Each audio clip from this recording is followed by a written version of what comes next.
Terribly, terribly, terribly, terribly, terribly sorry.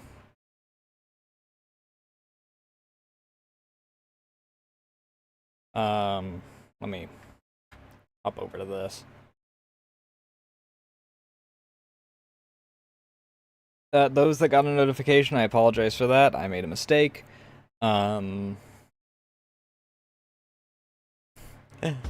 Everything's just been falling apart. I freaking forgot to change the title on Twitch. Then, due to my PC being the way it is, I had to take 15 minutes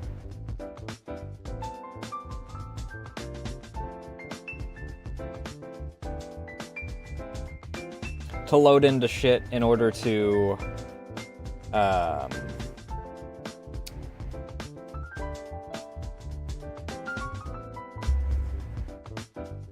delete the VODs and shit. And then now we obviously had issues of, well, me being a little late because I don't know where they came from, but ants suddenly showed up in my kitchen, so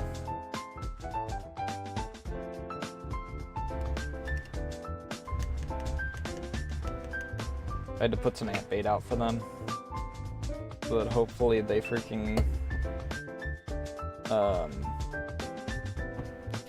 deal with that. Just get rid of themselves.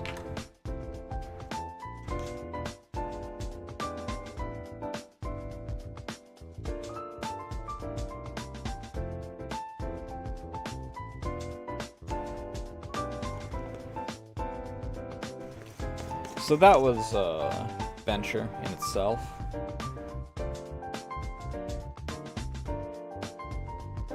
The heat made it to... So the big problem in it is that we had one honey container that was nearly empty, so obviously it was flipped upside down. The heat made it to where the seal around the actual, like, nozzle for it wasn't as tight as it needed to be, so it leaked. So that's where what it is, like, caused them to actually show up. That's an ant leg in my freaking...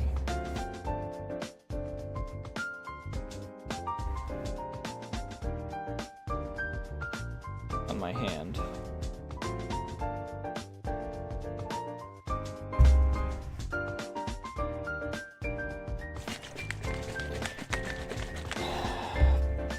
But that fucking happened.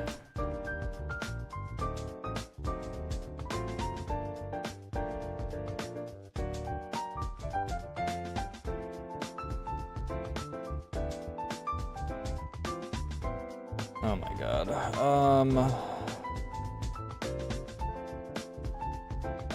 Wow, okay. It's actually easier for me to just scroll a little bit after typing in order to get to the new me segment. Grab that.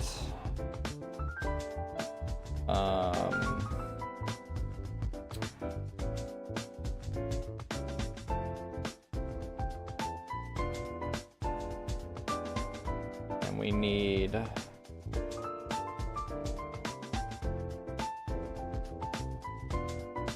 this. I'm only gonna have a couple songs because we're not gonna be like yapping for too terribly long. Unless we are, and then I am a fucking liar. Because that could be the real facts of it.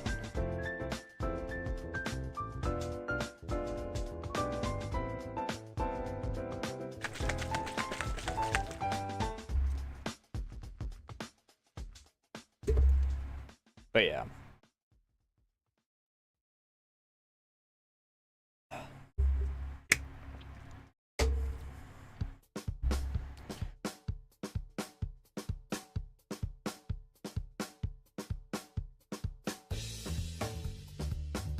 Had just fucking so much shit going on. And by that I mean everything fucking breaking.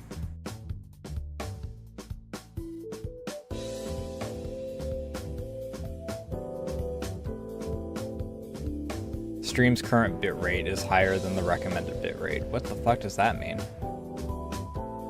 What? What?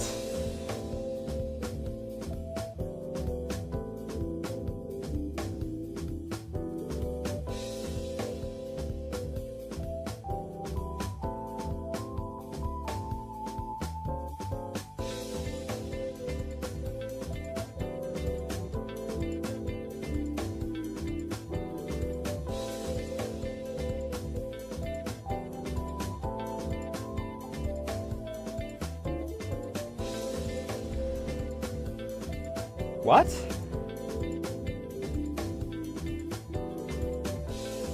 I don't know how to specifically set the bitrate for YouTube when I'm doing multi-streaming.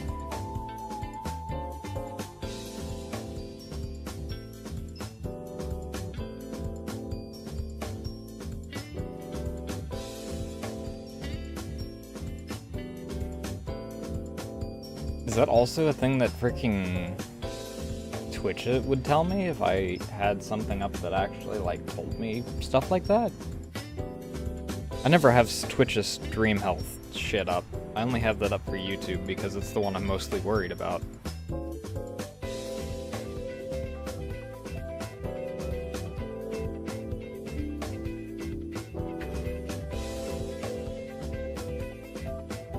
But yeah, needless to say, what a fantastic start. I mean, I was already late because I was watching something.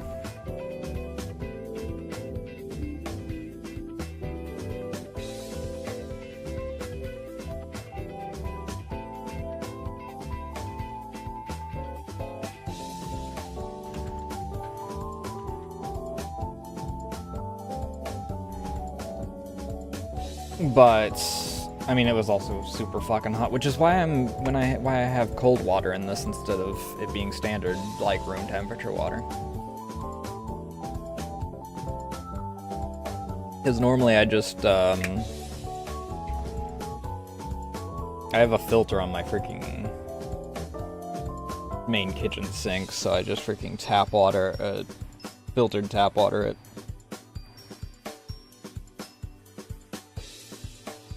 I mean, I guess either way it's filtered tap water, because going into the freaking pitcher, it goes through a filter, blah, blah, blah.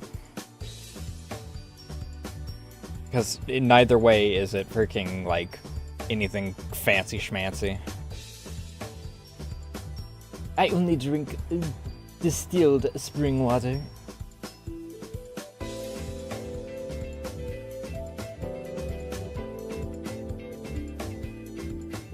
But yeah, I freaking... fucking stressed, dude.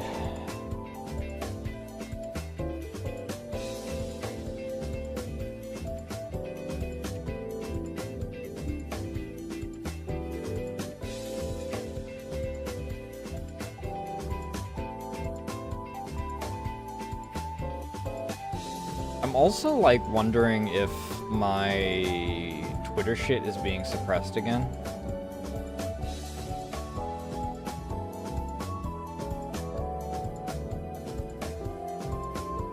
Like, I might be shadow banned or something. Because I don't fucking...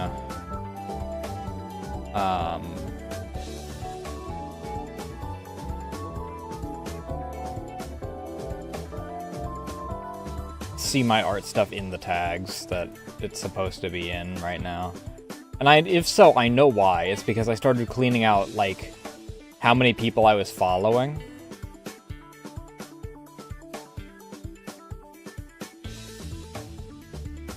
Which I still need to do more, but...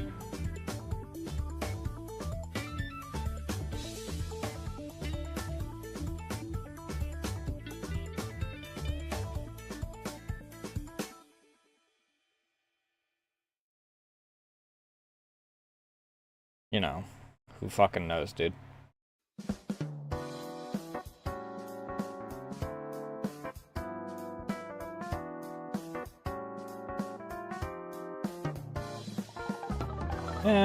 I don't know. My posts that don't have any tags on them are doing about the same as the ones that do. Who knows? I have no idea what my reach normally is. I mean, I only have, like, freaking 200-something followers and half of them are dead accounts, so.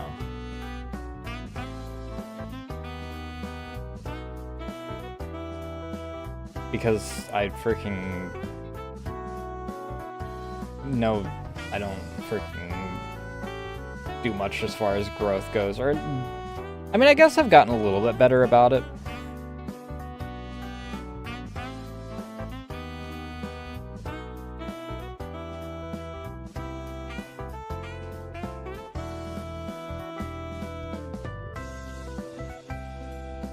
But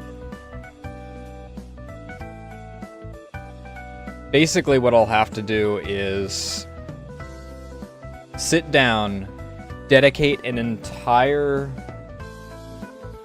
night to exclusively cleaning that shit up.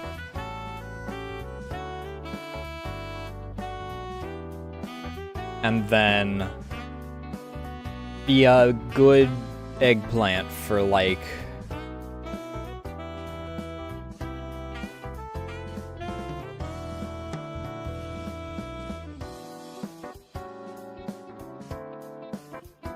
I'm surprised that YouTube is complaining about high bitrate. I figured that, like, more bitrate better when it comes to stream.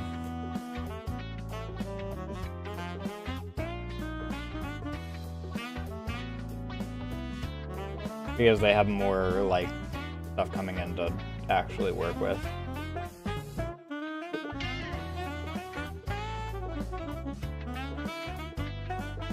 I don't know.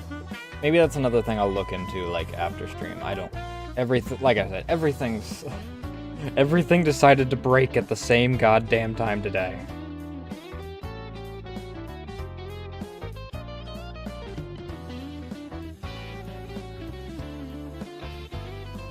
So,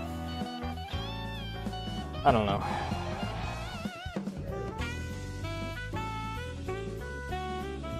I guess it's a good thing that I already kind of decided that today was going to be a, sell my soul to the devil day.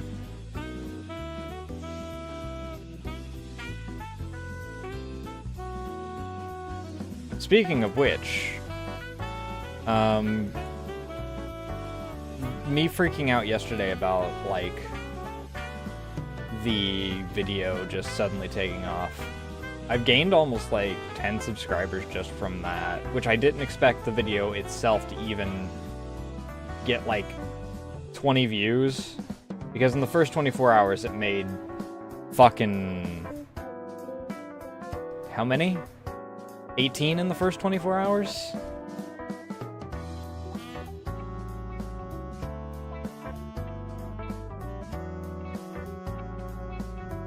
And we are currently at...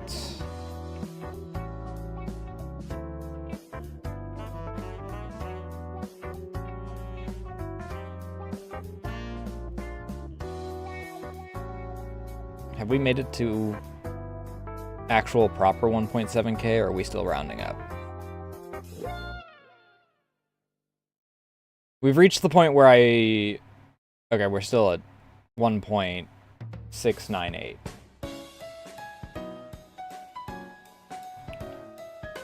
And I got to 1.5 before I freaking started getting people that were clearly just reacting based off of either the thumbnail or, in one case, just the fact that I had a particular link in my freaking description.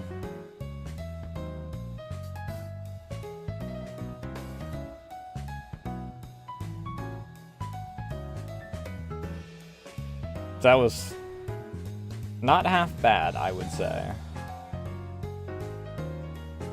I got one comment that was really, like, heartwarming and enlightening. I got one comment that was, you know, on the opposite side of the spectrum, where it was, like, not like a positive one, but was a civilized conversation kind of deal.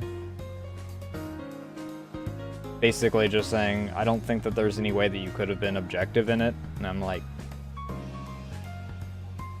I don't know. Guess we'll never find out now. Oh my fucking god.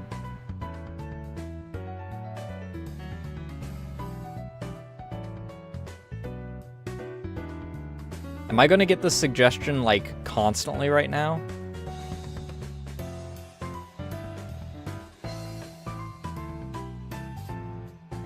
If I hit X in order to ignore it, and then it's like, hey, did you know that you have a higher bit rate than we want you to?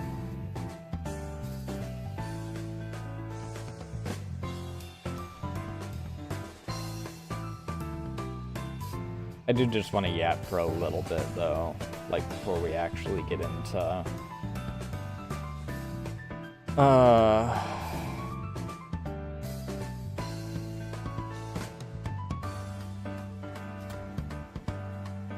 putting on the Green Goblin mask.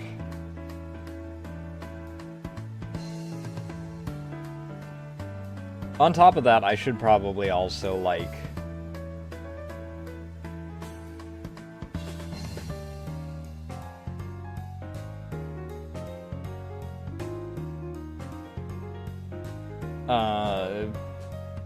talk about how things are going to play out as a result of this.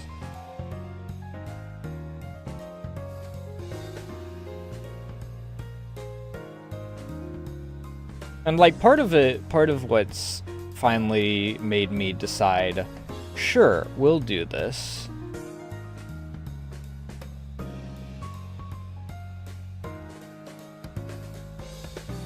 is,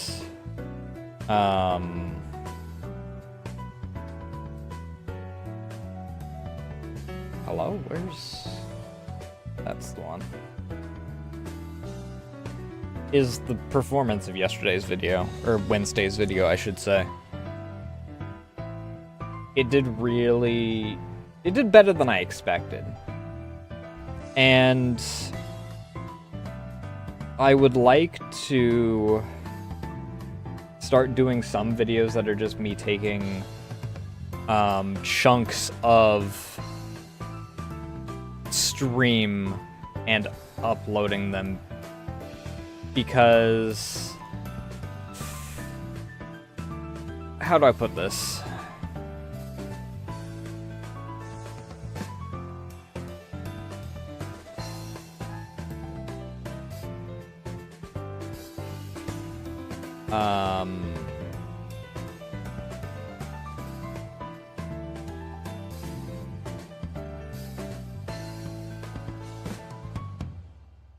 I mean, it's like an easy way to freaking, like, transfer stuff and whatnot, right? It'd give me actual videos to work with, and I don't know, we'll test the waters a bit. I've messed around with, you know, testing waters a few different times, and Jesus fucking Christ, why are you in light mode?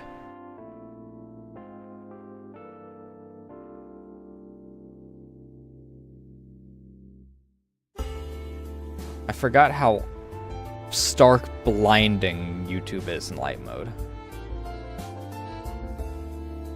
Normally it just automatically defaults to dark mode because it's supposed to default to device theme, which is set to dark as far as I know.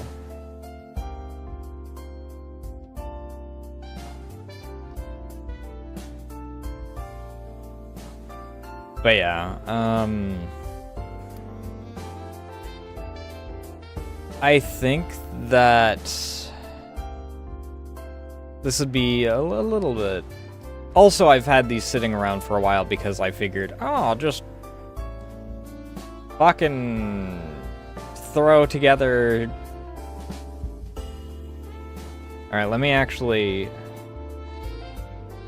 Actually, no, I'm just in my yapping about, like, why I did this. But I've had a few videos that I've, like, had sitting around on the back burner for a while.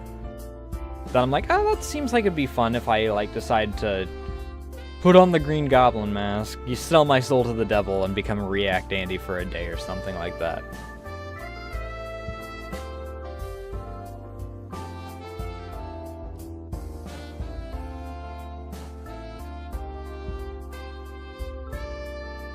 And, I mean, firstly, we're currently in a...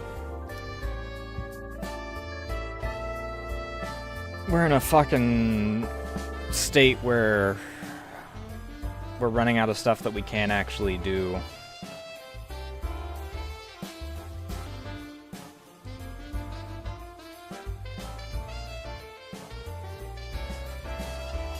So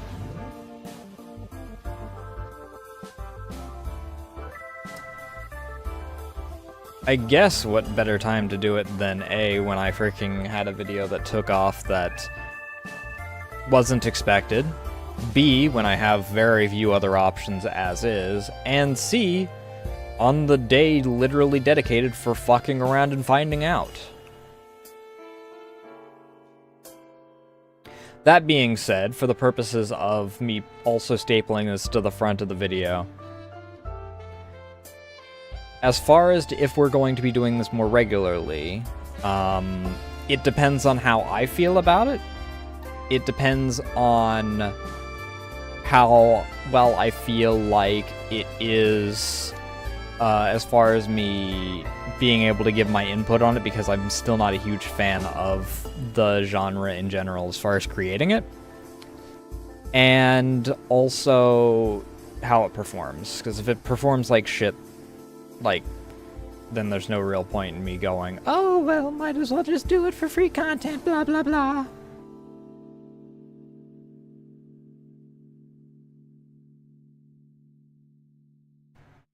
As far as me talking about,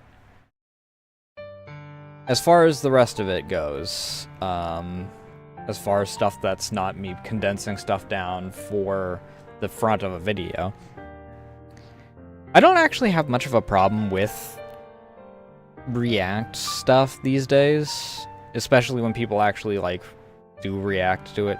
There's a balancing act to play in it to a certain degree. If it's a freaking 20-minute video and the video that is resulting from it is an hour and a half, it does really get to a certain point where I can't keep up with the actual content in the video because you're pausing every 2 seconds just to yap about whatever.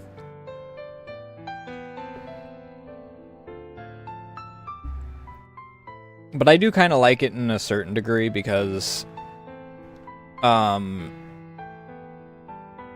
long as it's not something like, you know, old stuff, like fucking, I don't even remember the names of any of the dudes.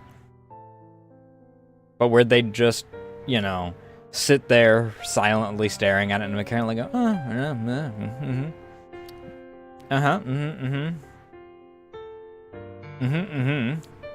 oh, that's interesting. Or like modern individuals. Freaking, I think it's XQC that used to get a lot of shit for it. Currently it's Hassan and his crew, freaking, where they just literally stand up and walk away in the middle of whatever they're doing.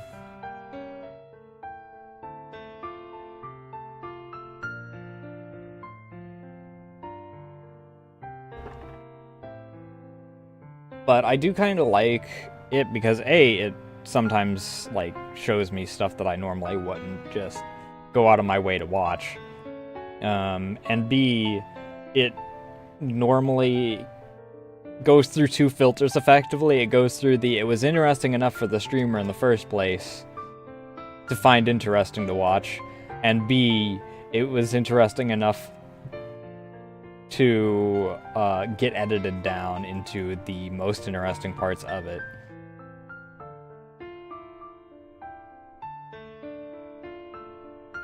So I don't find it as, like, terribly bad, especially when people give, like, credit for what they're actually watching.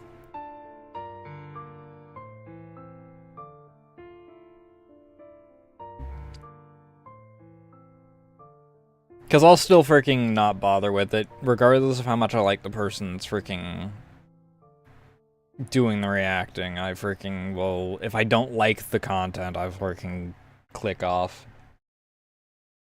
There's one dude that Scoo watches from time to time that I just can't freaking watch because it actually freaking makes me... I'm not epileptic, but it makes me feel like I'm gonna have a fucking seizure. Out of, like, the 3 people that do gaming stuff, off the top of my head, that Scoo watches, I think that Fleek is, like, the only one that, like, strikes that balance. He's, like, in a Seth region where he shitposts, like, the entire time through, but he doesn't make me feel like my brain is turning into goop from bullshit.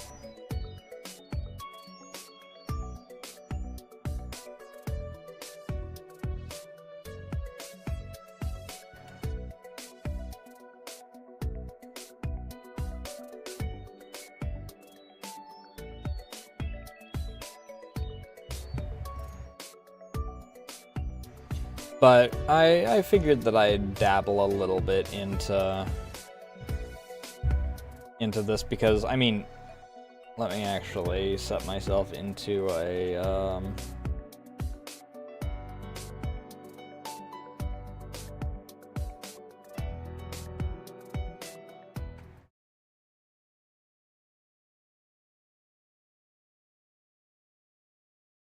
Is completion list the one that just brings up? That's my monitor capture. That's fine. But, like, this I probably wouldn't. I don't know how long this video actually is. I think this is like 3 hours on its own.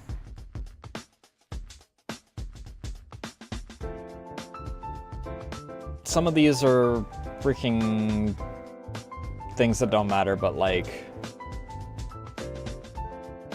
this also is something that I literally just have for watching, but this is one of the first videos that I saved for this purpose.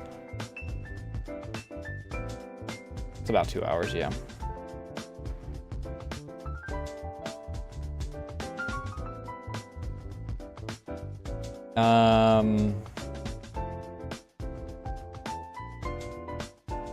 I guess I don't have like a lot of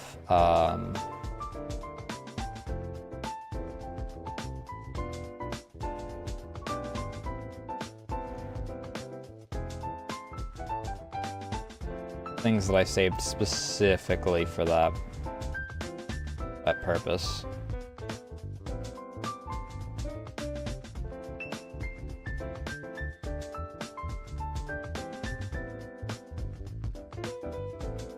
I have like this one,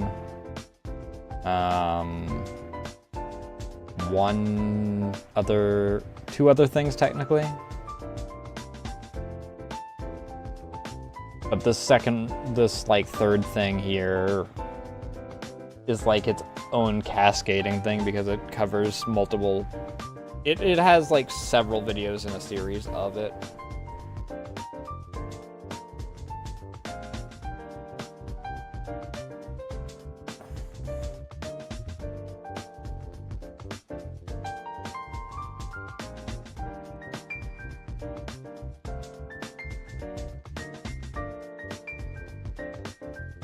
So, who knows?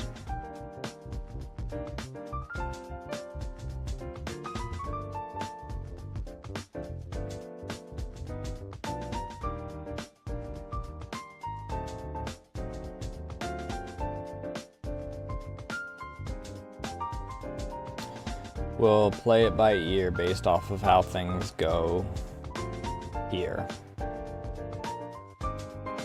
And I'm also, like, still semi, like, nervous of freaking doing this because, I don't know. In my brain, it's still freaking 2017 and there's still that stigma against doing any of this shit. And I think to that degree, that's why I'm gonna theoretically give myself more than one go at this shit. Because obviously there's a big difference between, you know, cascading or not cascading, but getting, like, used to and acclimated to certain things.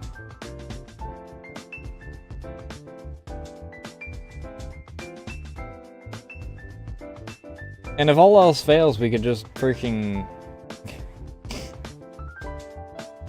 I have recommended it. From here, there is a recommendation of another one of those dog shit AI freaking... We tossed every sci-fi story into a blender and then told the AI to end it off with humanity was actually the most terrifying thing in the galaxy.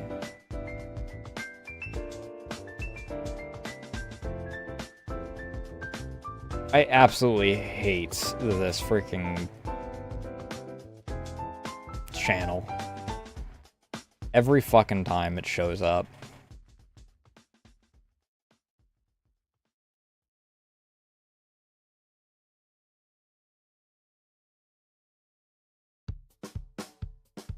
Let me... Studio mode. If I studio mode and then I try and add...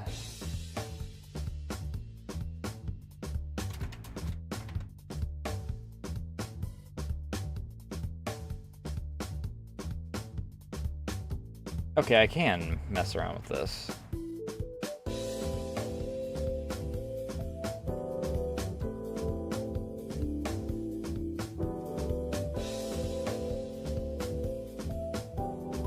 If I like put this in, yeah, that'll do that.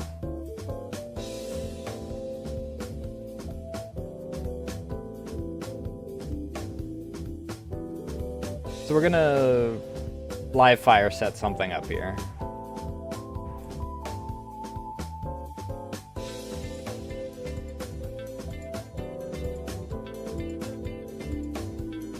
Oop, not what I wanted. I didn't expect freaking putting that into theater mode would immediately freaking start the video.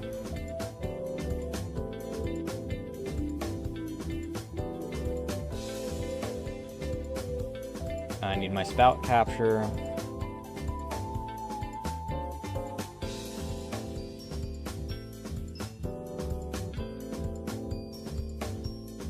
I need... Are you actually going to just start immediately back up? We'll get chat up. I don't know where I'm going to put chat for that, though.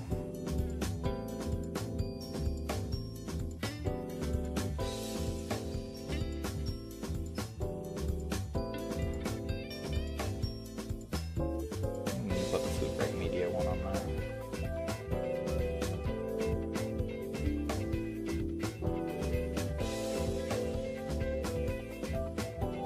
I need to add a folder.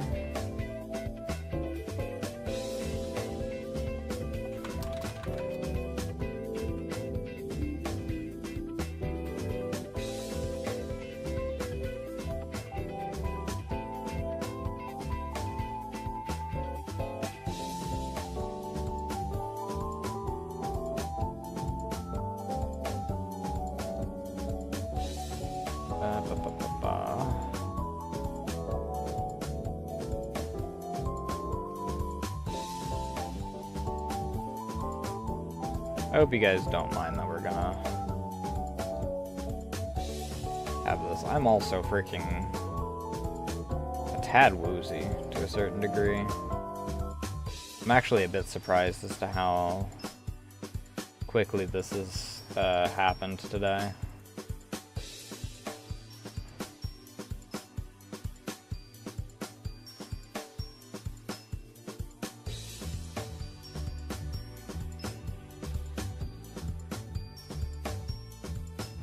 If I F11 this, how do we look?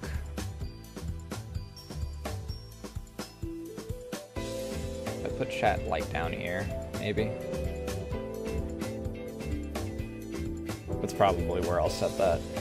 Hope you guys like live firing freaking me setting stuff up. Is this the quality content that you all signed up for?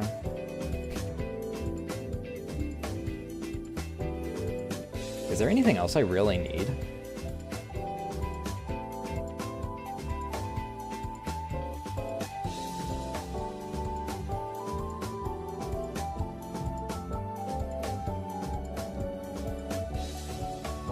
Because I need my model. I need, obviously, the freaking source. I need chat. And I need the audio for it. I think that's it.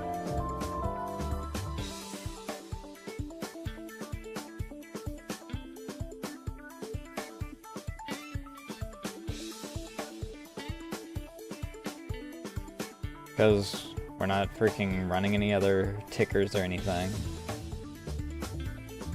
MIU is on there so that I have my alerts.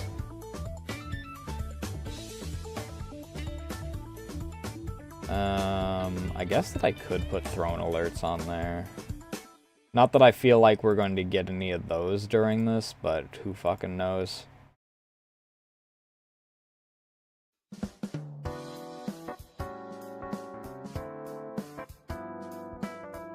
YouTube music isn't needed because, I mean, obviously.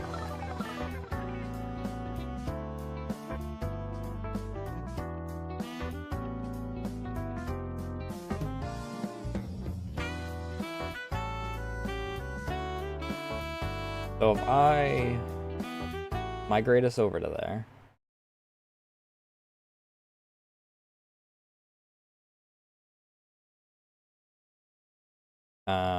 I do want to make sure that the audio is available for YouTube, which it looks like it is. The only thing that isn't is desktop audio, which isn't on anyway. Because track 2 is what everyone over there gets. Okay.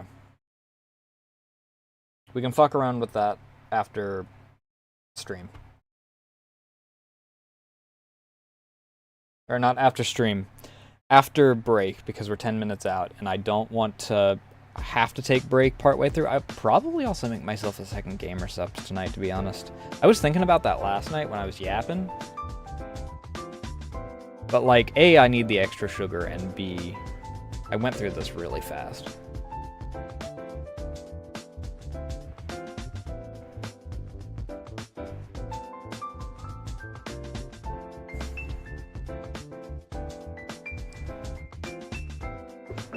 Yep. No. I did find the green bag.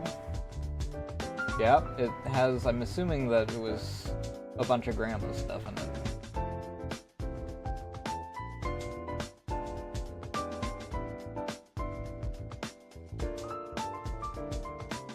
Well, in that case, I did forget something else amongst all the chaos. So, I'm gonna enter B right back. This'll take probably about 10 or 15 minutes, so I'm gonna leave you guys on standard audio rather than you guys having to listen to that cycling through all the time.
popped out of the bathroom just as Rito is about to walk in, so... Yeah, I guess it is a good thing that I freaking... Hold up, I gotta freaking adjust my mat here.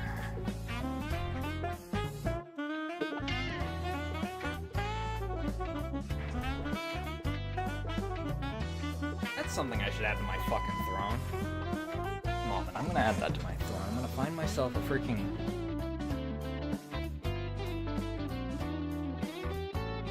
I'm gonna find myself a goddamn mat. I'm gonna put that on my throne. And if I freaking feel like buying one beforehand...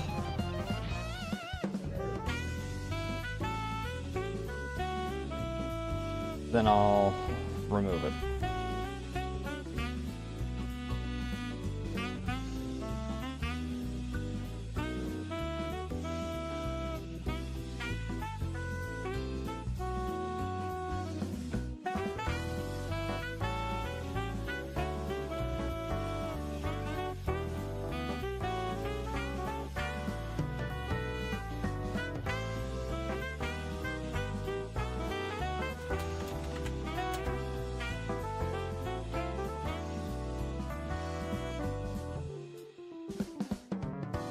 Let's see here. I need to... I'm signed out for some reason.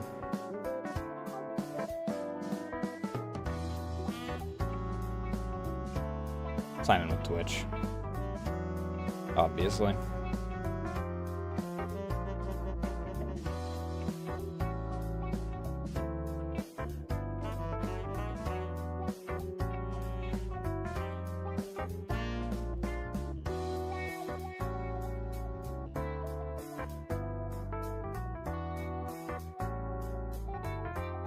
But yeah, we'll figure out how things are going to play out in as far as can I please sign in?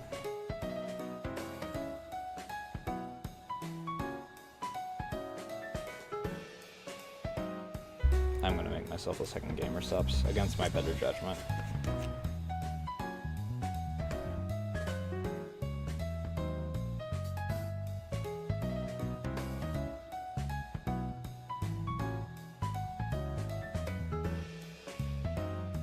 Hello? Thank you.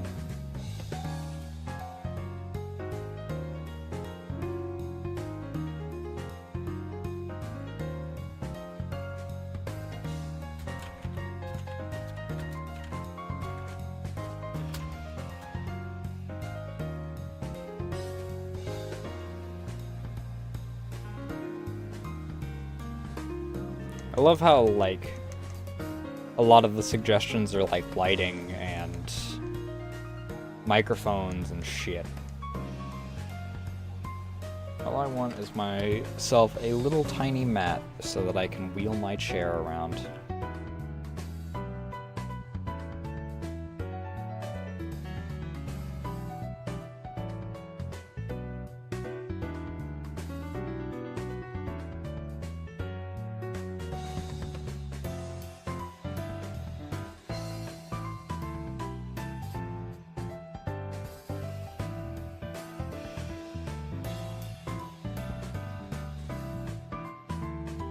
If you want to freaking suggest stuff for my throne, I mean, it is pretty barren now, to be honest.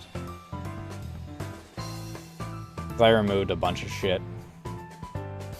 Because they were just gone.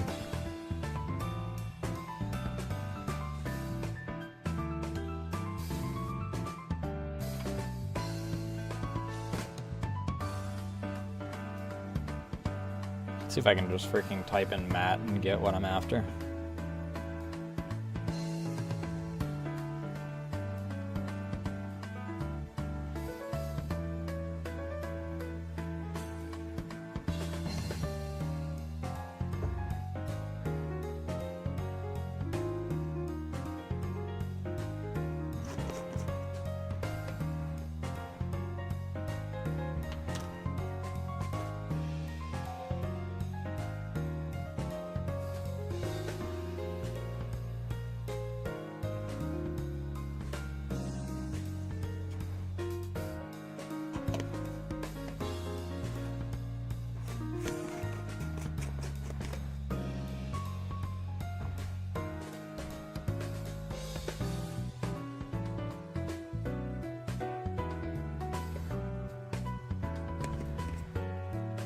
Ba, ba, ba, ba.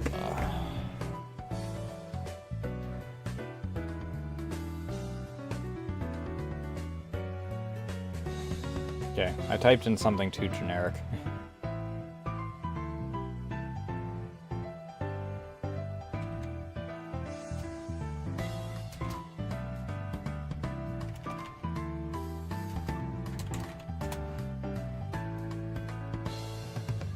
I don't know what the proper term is for this fucking thing.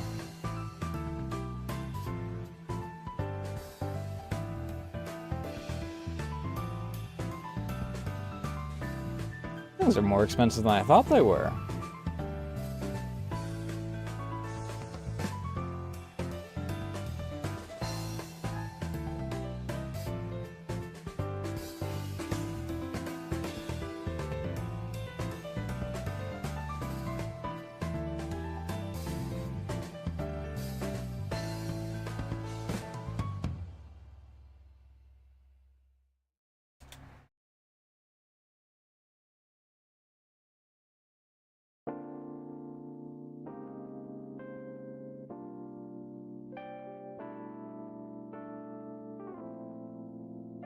Fuck off with that? 149 bucks? Fuck you.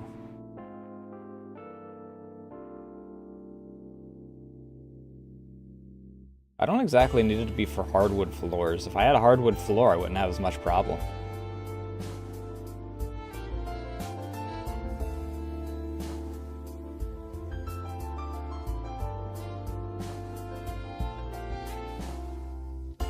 I mean, obviously, I'd still probably want some protection for it, but still.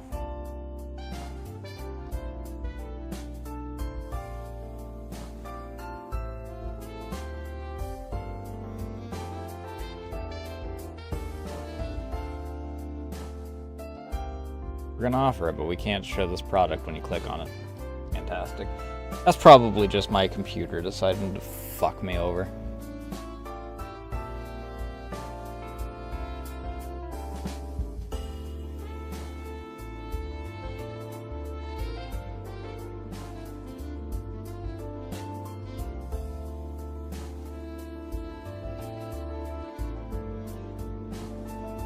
Beautiful. 3 feet by 4 feet? That's not bad.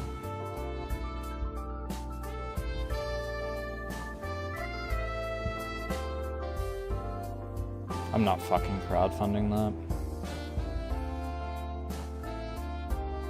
Because if I get to a point where I'm freaking buying it, I'm just gonna buy it flat out. I'm not gonna freaking crowdfund the fucking thing.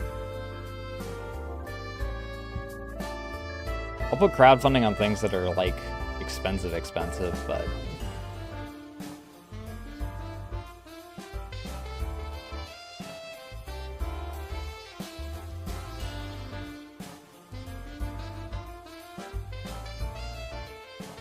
I don't know, maybe, like, over 50 or something. There.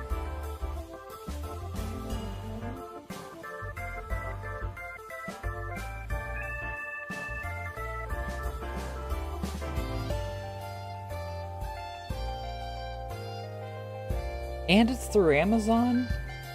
Shit.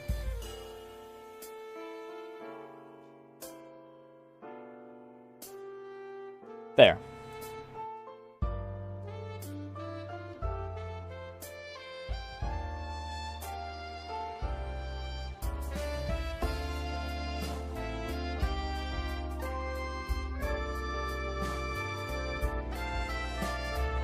Oh, I forgot to freaking actually shake this, goddammit. I got so distracted. Why?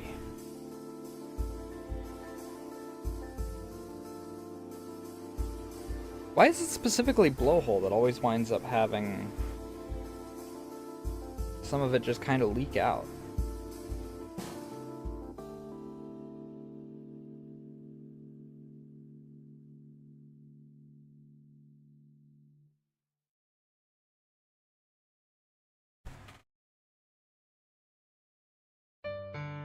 Making me goddamn paranoid now, just freaking Schrodinger's blowhole.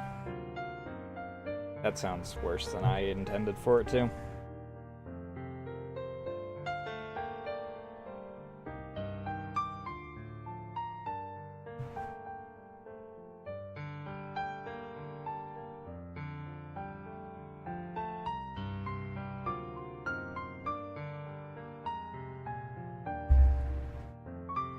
Because that's tight on there. And the flapper's, like, properly on.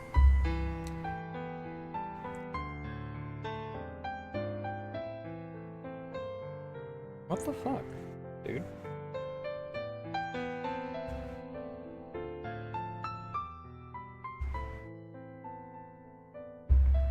I didn't misalign it, did I? I'm pretty sure I double-checked to make sure it wasn't misaligned.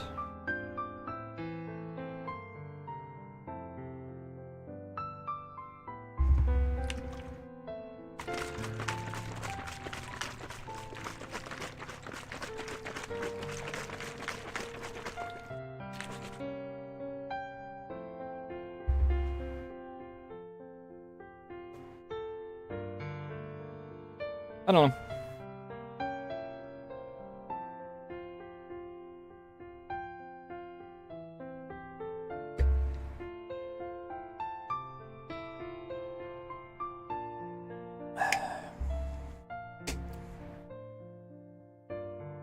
Let me move myself down into here. That's what it is that does that. I have this selected, and then I freaking Control 0. If media player is selected when I Control 0,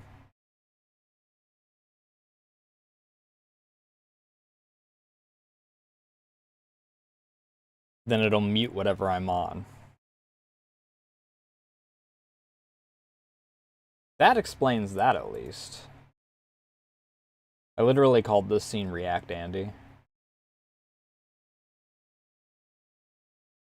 I should probably double check if this is gonna work. Many remember Bionicle as the toy phenomenon that dominated the 2000s, captivating us with its iconic figures. I know that this is... I know that this isn't going to be, like, fantastic quality for most of this, because these, well, as he said, 2000s. So, like, all the video of the actual stuff is going to be freaking... lower quality. Like, freaking, what, 480p? 360p maybe, even? But I feel like that's flat out YouTube being not...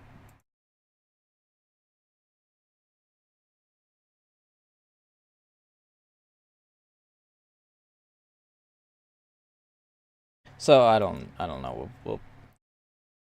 We're experimenting. We're figuring things out. What the fuck am I looking at?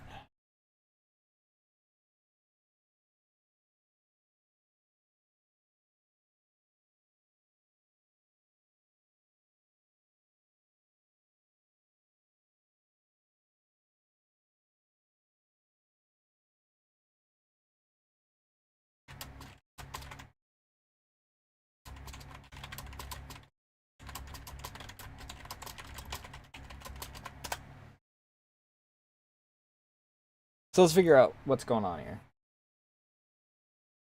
Epic commercials and unforgettable merchandise.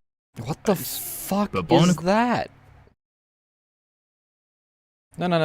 You can't just, like... Epic commercials and unforgettable.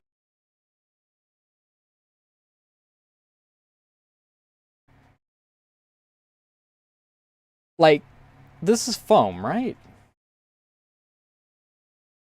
I have a small cat that is currently deciding to be a pest in my room. You! Like, this shit is... This is going to deteriorate, like, the first rainy day. Right? Like, even if it's a polymer, there's no way that that's surviving, like...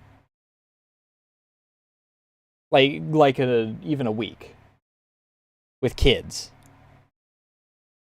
Because these are designed for, like, freaking... Like, to advertise to children. Merchandise. But Bionicle wasn't just about the toys or the merch, it was the story behind them that sparked the mania. The lore of Bionicle is nothing short of legendary, and it's no wonder this franchise saved LEGO from the brink of bankruptcy. I do remember there was, like... and this is going to probably be something that haunts me forever because I'm going to use the phrase that's haunted Juniper since she's mentioned it. But I remember there was one book when I was in grade school of Bionicle that I freaking picked up. Like, I think I picked it up 3 times before I was forced to stop picking it up because I never got around to actually reading the goddamn thing.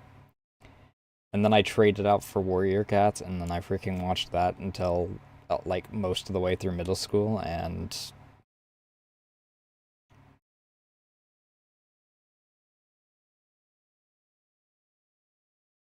that's going to be something that sticks. I've said the phrase now, and now it's going to once again be a thing where everyone and their mother's going to freaking... I don't know what it is about that in particular, where it's a convergent point for a bunch of different people, and everyone receives shit for it.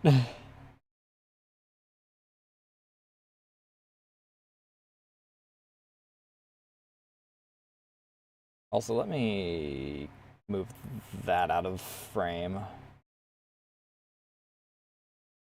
because I don't need you guys to have to look at the search bar all the time. I should probably freaking F11 this. No, F11 wouldn't fix that. We're already F11'd. I'm stupid. Either way, we'll figure it out. But the point is that that book, and even after I was forced to turn it back in, I freaking picked it up another time, and I don't think I ever got, like, to chapter 2 or whatever. And then I later found out that it was, like, book 6 out of, like, 12. So I was just kind of jumping into the middle of whatever, and that's probably why I didn't freaking mesh with it. I do remember picking up, like, 3 of the movies back when fucking Movie Gallery and shit were a thing.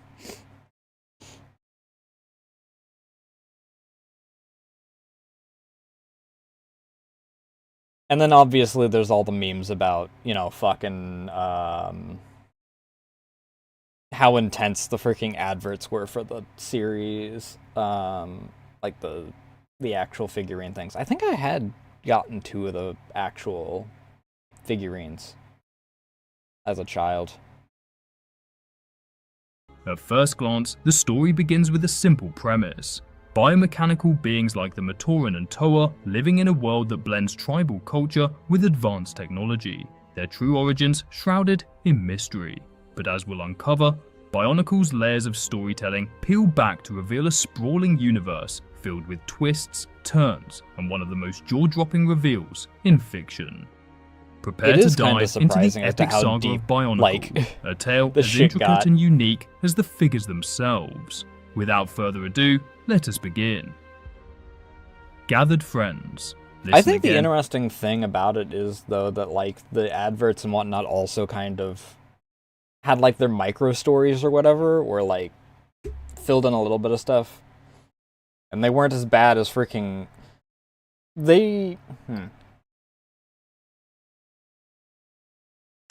I'm doing that thing that I said that was...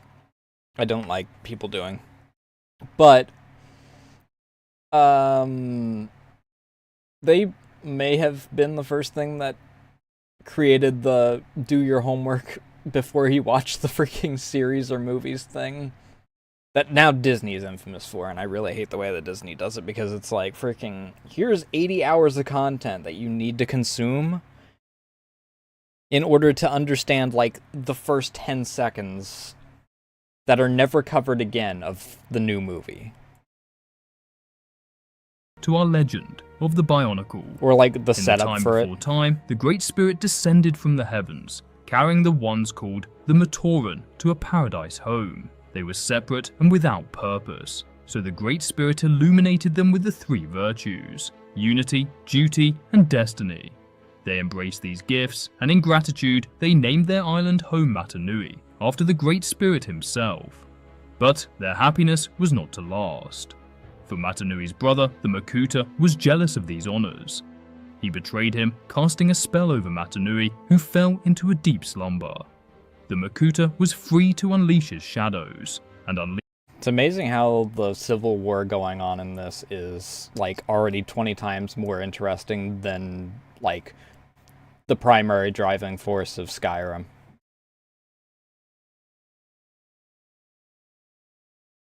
Unleash them, he did. Probably From his because lair deep beneath the it's surface, not relying on me choosing one of the only 2 races in the entire thing to give a shit about what's going on. 3 races technically, but no one cares about the High Elves. Pteradax corrupted the natural order.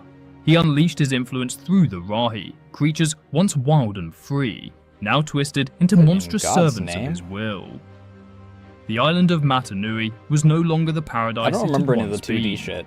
The Matoran, biomechanical villagers who lived in harmony with the island. Wait, what the fuck is going on? Why do I see a thing? There's a little... What?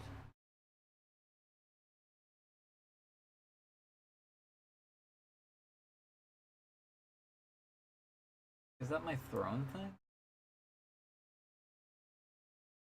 Application error. A client-side exception has occurred. See the browser console for... Okay, well, I guess you're being hidden then. Because you are going to drive me insane, and probably whoever is watching insane, and has probably already driven people insane as a result. I don't know how long that's been sitting there, but I just noticed it.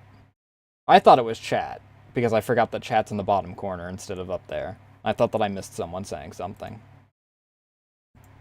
Elements now struggled to survive in the face of terror and oppression.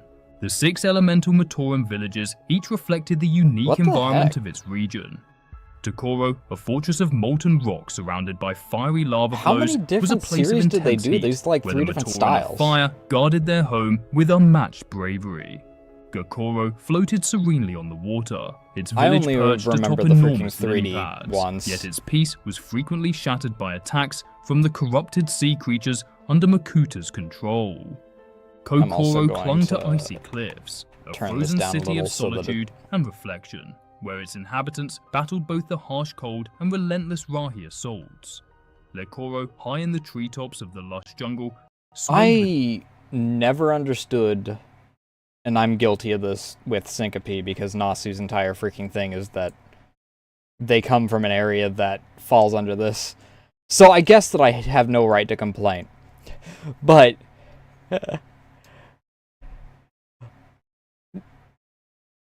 like, living in an area that everything from the weather to the wildlife wants you dead.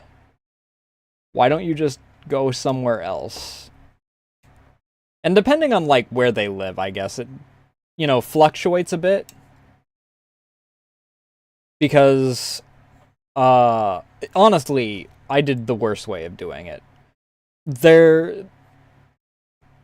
I guess that they're, like, the size of Russia away from being able to get to area that's not covered by that, but there's a difference between people, like, evolving in an area that is super fucking cold and they got there via, like, a land bridge or something and they're just living there now, or I don't know, depending on the setting, like, just being plopped there by gods that are kind of just assholes. And people that are just like, area that's frozen under 90% of the year? Could just go 5 miles south in order to get into reasonable land. Can't grow crops or anything. Only about 3 different animals to actually eat. And that's only when they happen to be traveling in the area. Sounds like heaven to me. But why don't we just go south a little bit and wind up actually being able to do some agriculture. Ah, fuck that. I mean, in certain cases, it makes sense that they, because it'll be like little tribal things and still like hunter-gatherer region. Like the one dinosaur, it's like Soria or something like that. By actually, what is? Do I still have it open? Dead Sound. Dead Sound has a series called Soria where he's like fleshed out like a half dozen races or something like that. And like they stay in hunter gatherer when they're in the like frozen wasteland area. And then you have something like Skyrim where they just have entire fucking cities despite. And like Skyrim the game has crunched the size of these areas down.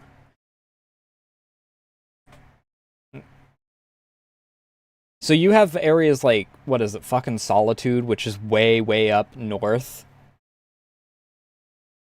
And they are somehow, despite the fact that the entire area around them is frozen and a wasteland, just there, and they've existed there before there were any trade routes or anything to work with. The Wind, a haven for the daring Matoran of air who fought to defend their canopy from airborne predators. Deep below jungle the island, Onukoro's labyrinthine surprise me so tunnels much. served as both a refuge and a battleground.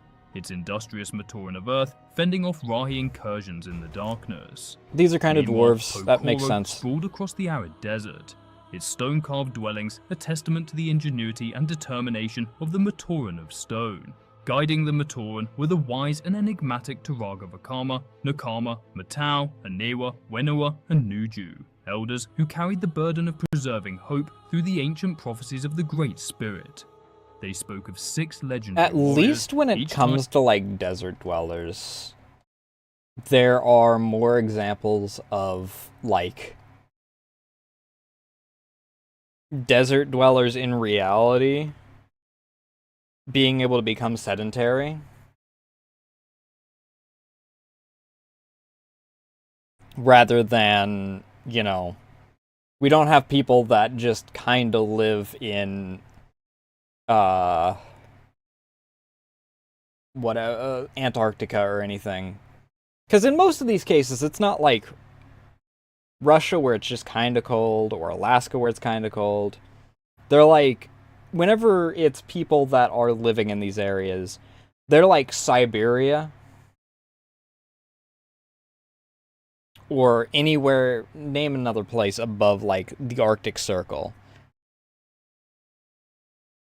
And they're just kind of doing their own thing. I guess that in cases like this, it doesn't matter as much because I don't think that they eat. But still. To an elemental power who would descend from beyond the stars. These heroes, chosen by destiny, would stand against the shadow of Makuta and fulfill their sacred mission. I do wonder, like, to awaken the Great Spirit and restore balance I don't know if that's going to be to explained. their world. One day, this prophecy began to unfold. 6 canisters washed ashore on the beaches of Matanui. From within these vessels emerged the Toa Mata, biomechanical heroes imbued with elemental powers. There was Tahu, the Toe of Fire, whose fiery temperament matched his searing power. Gali, the Toe of Water, a calm and wise figure whose empathy united her team. Kopaka, the solitary Toa of Ice, analytical and aloof but fiercely loyal. Liwa, the daring Toe of Air, who brought energy and playfulness even in the face of danger. Honua, the Toe of Earth, whose quiet strength and methodical thinking grounded the team. And Pahatu, the Toe of Stone, a cheerful and reliable ally known for his incredible speed. The Toe awoke with no memory of. I think that that's like the or like the movie or whatever that I watched way back when. At least like related-ish to those.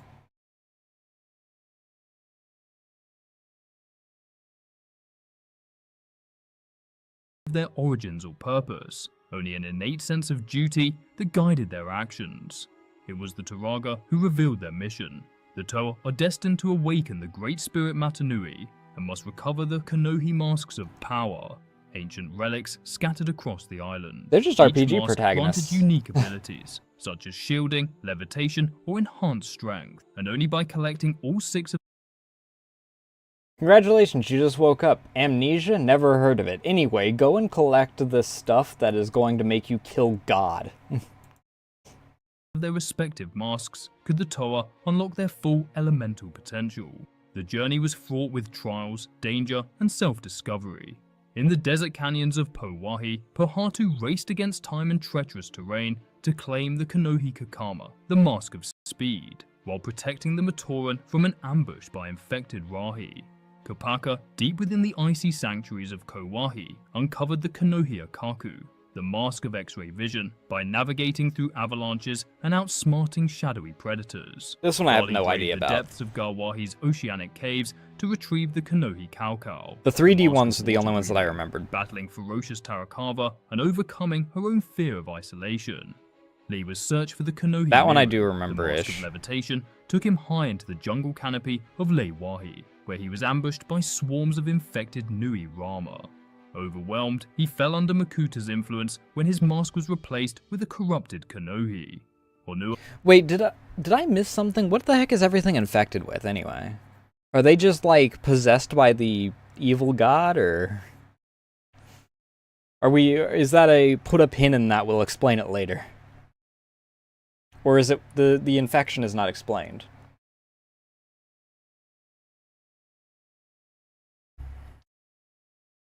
called upon to rescue his fallen comrade, fought valiantly to free Lewa from Makuta's thrall, breaking the hold of darkness through sheer will and unity.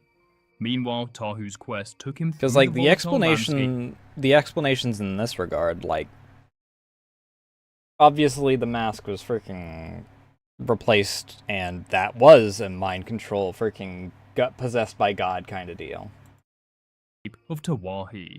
He confronted his own impatience and arrogance when his fiery temper led to a near-catastrophic eruption while retrieving a Kanohi from the slopes of a volcano.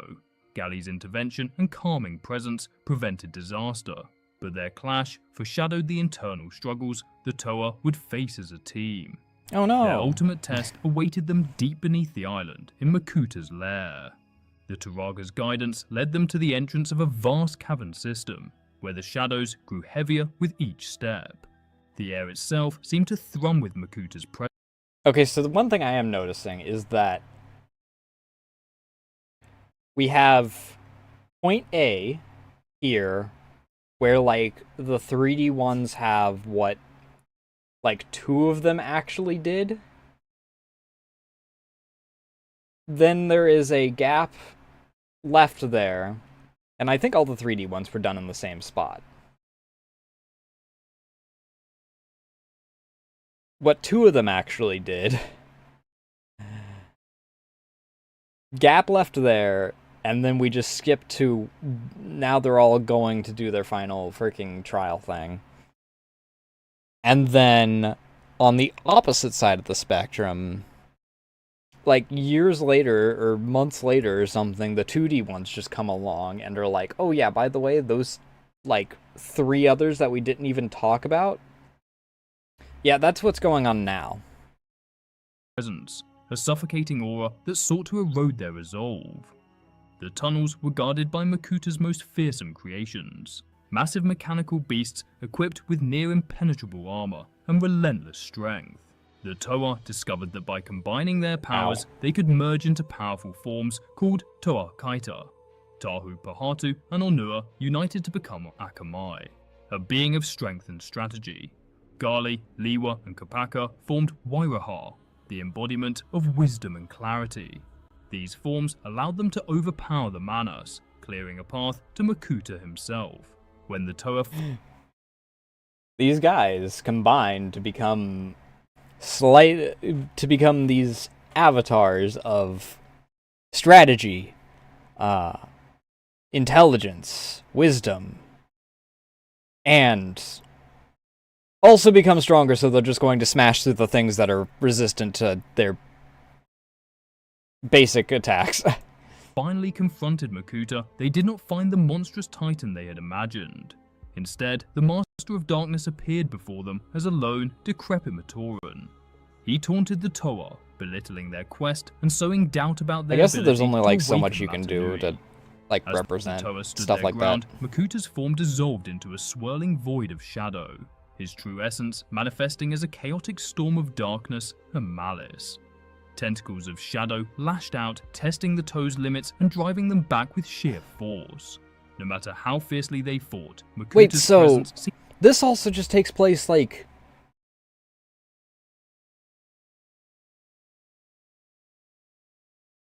Was there just like a decision to drop off certain stuff and be like, go and watch the freaking 2D, or was it just like more fleshed out in the 2D later or something? invincible, an embodiment of fear and despair. Yet the Toa had learned the true meaning of unity. Together, they channeled their elemental powers into a single blinding strike of light, shattering Makuta's Gotta cross shadowy the form streams. and banishing his presence, at least for a time. The Toa emerged victorious, and the Matoran celebrated their triumph. Their spirits lifted for the first time in years. What the fuck is But going even in their on, moment dude? of joy, the Like 10 minutes in, fucking...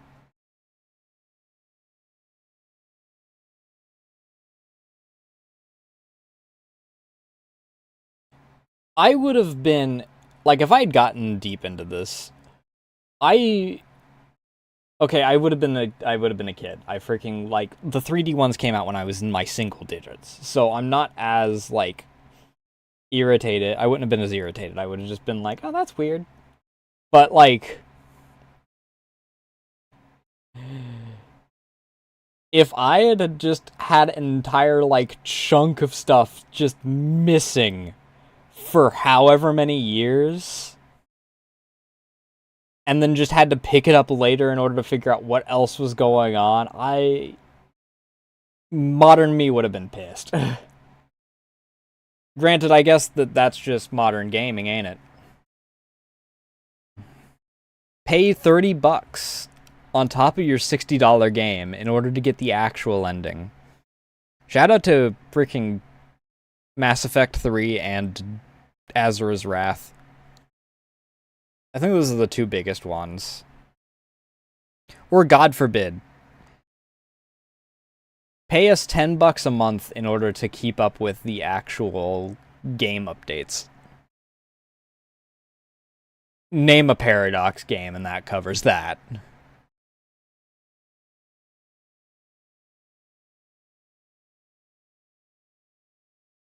Turaga warned that this was only the beginning. Matanui remained asleep, and while Makuta had been defeated, his shadow lingered in the corners of the island. Because I think Though that I was Toamata dumb enough to had freaking keep defeated up with Makuta Stellaris for, like, 4 years or something like that. And I probably effectively bought the game 4 times in that amount of time as a result, while getting them on sale, by the way.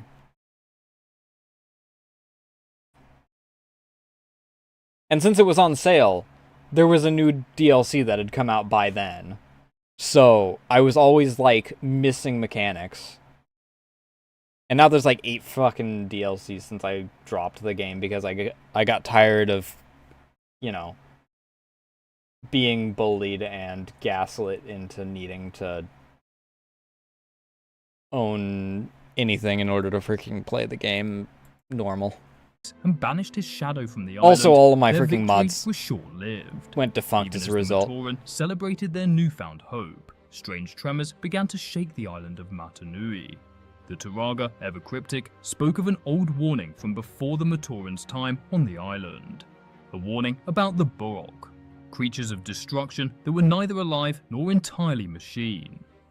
These cleaning machines were part of an ancient and mysterious system, designed to prepare the island for something greater that will be revealed later on in the Bionicle story. Wait a second. Are these guys Necrons? Just swap out fucking Egyptians for, like, Mayans and whatnot? The Turaga's explanations were vague, leaving the Toa with more questions than answers. These insect-like machines burst forth from hidden nests deep beneath Matanui, spilling across the island in a tide of devastation. They moved in coordinated groups, each swarm tied to a specific I guess that they're element of against, power. like, Tarnok, with their their constructs. fire, ignited forests, and burned villages Which to just, the ground. you know, are kind of The Garok, there. creatures of water, flooded Garkoro with tidal waves. The Levak, controlling Rather acid, than the melted Necrons, through the which, jungle unless campus there's, like, of Liwahi. some The serious Novok shit that happens, they're with their constructs. Has there actually been any Necron, like, any Necron instances where their constructs have registered them waking up as a hostile invasion? If so, it's probably the Mechanicus' fault, to be honest. Love my cog boys, but god do they really just run dick first into anything technology-wise and hope for the best. Sometimes literally, I should say. The toaster thing is only slightly a meme. Burrowed beneath Onukoro, causing cave-ins. I mean, I guess that and you can't threatening run to dick collapse first the into something entire literally if your underground dick's village. already been replaced The with a fire Korak, hose, but with still. their icy breath, froze entire regions of Or garden Liwahi, hose, while whatever. the Porak leveled the rocky deserts of Pokoro with their tremendous strength. Each Boarhawk was controlled by a Krana, organic brains housed within the Boarhawk's mechanical shells. These Krana were both the source of the Boarhawk's power and their greatest weakness. So they're The pariahs. Toa realized that by Also, that's capturing just the the Krana, Decepticon they could logo. disrupt the swarms and uncover the Boarhawk's true purpose. The Krana themselves posed an additional danger. But they're like If a Necron Krana pariahs, latched onto a then. Toa, They have, like... I mean, I guess pariahs don't have the actual brains scooped out and put into there, but, like... they've somehow managed to transfer blankness over to a mechanical body that doesn't have its soul. Which I don't know how you transfer... I don't... I mean, it's consciousness that gets transferred over, not their soul. That's the point, is that the Necrons don't have souls anymore. I don't know. It would attempt to overwrite their mind, turning them into a servant of the I mean, I Boarhawk's guess mission. to a certain degree, The it's just majority of kind of Likoro fell victim to the swarm. whatever the writer Even feels like Toa doing Libra at the was time for captured, 40k succumbing shit. to the control of the Krana and joining the swarms in their destructive march.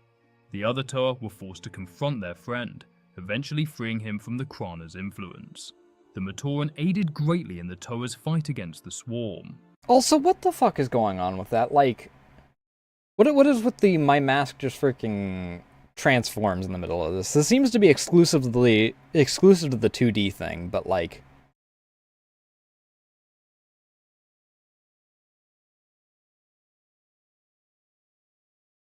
in every other case, like, they actually have to manually swap out their mask and whatnot. But, like, just randomly, my mask is now Stormtrooper instead of, like this. By modifying Boarhawk that had lost their Krana, they converted them into powerful Boxer exosuits, using them to attack the Boarhawk.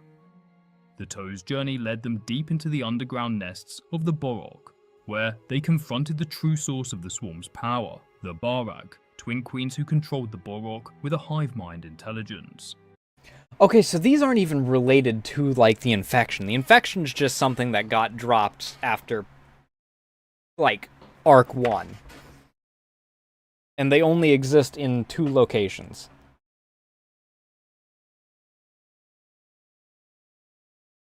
Or maybe the infection comes back for, you know, Kardok and Gardok were massively something else further imposing, along. their bodies protected by layers of impenetrable armor.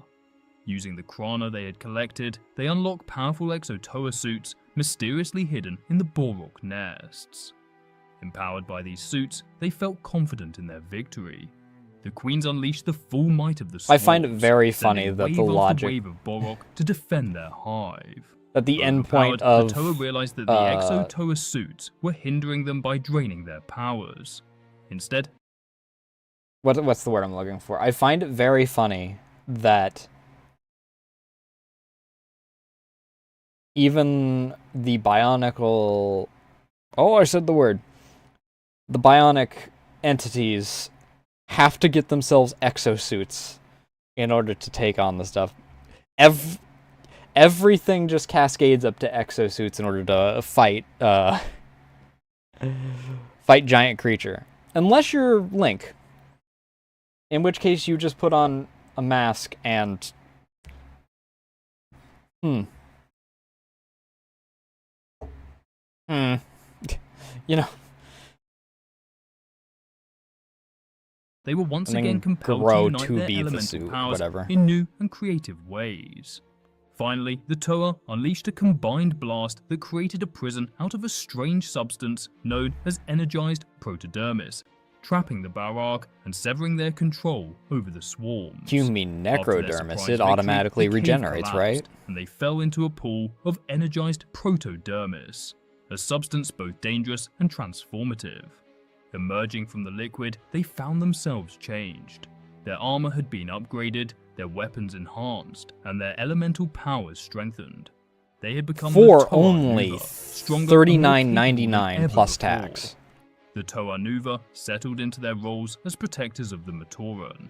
But in the shadows of the defeated Borok nests, 6 new figures stirred to life. These were the Borok Cow, elite variants of the Borok swarms, imbued with immense power and sentience. Unlike the standard Borok, the Cow acted with independence and intelligence, each driven by a singular purpose: to free the Barag queens from their protodermis prison. Each Borok Cow possessed a unique and... So, the only question I have is... what is the difference between the two to where they all got improved, but the others were stuck as a result of it? Are we going to get to a point where, like, they're broken out or whatever, Slanesh style, and it's like, I'm back and I'm bigger and I'm better because you covered me in the evolution goo. You FEV'd me in order to try and defeat me. And I got super mutant powers instead of turning into the master and being stuck in a stinky pit for 700 years. terrifying power. Tanok Cow, the Borok Cow of electricity, could summon devastating lightning strikes that incapacitated its foes and fried their equipment. Parak Cow unleashed intense plasma capable of melting through any obstacle. I wonder if including the Toa master Nuva's had a nose enhanced at that armor. point, like a Nubok functional Cow one. manipulated gravitational forces, pinning enemies to the ground or hurling them high into the air. Korak Cow wielded sound waves as its weapon, producing deafening blasts that disoriented and immobilized its targets. Galok Cow controlled magnetic fields with terrifying precision, disarming opponents by yanking away their tools and bending metal to its will. Lastly, Levak Cow created devastating voids that suffocated enemies or crushed them with the immense pressure of airless space. The Borok Cow's emergence was swift. I'm gonna and be honest, I think that Magnet Dude, in a world full of people that are made partially of metal, I think Magnet Dude kinda just won the genetic lottery, or whatever you consider that.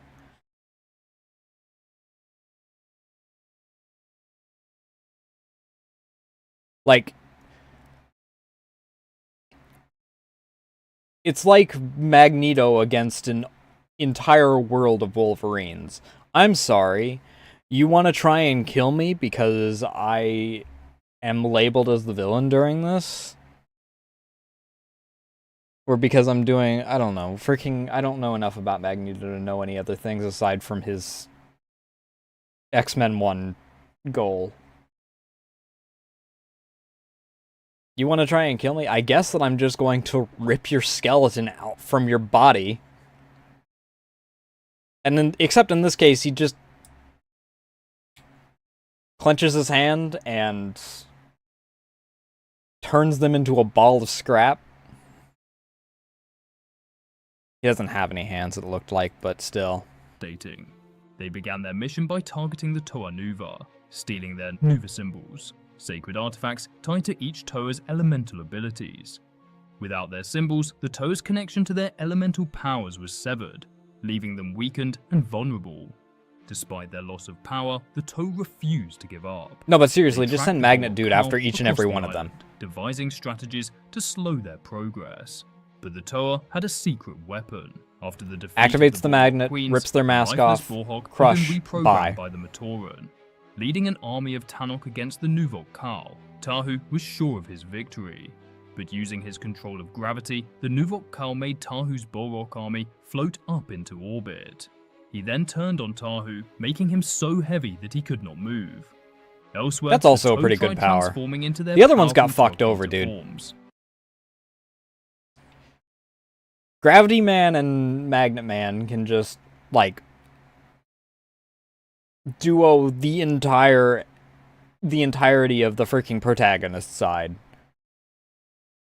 Oh, I can shriek really loudly. Actually, I don't even know if it was that. The evidence that we got was I can send sound waves through other objects, which I guess also is considered like, or also counts air, but still. I can use the electric gun from Quake for a couple minutes.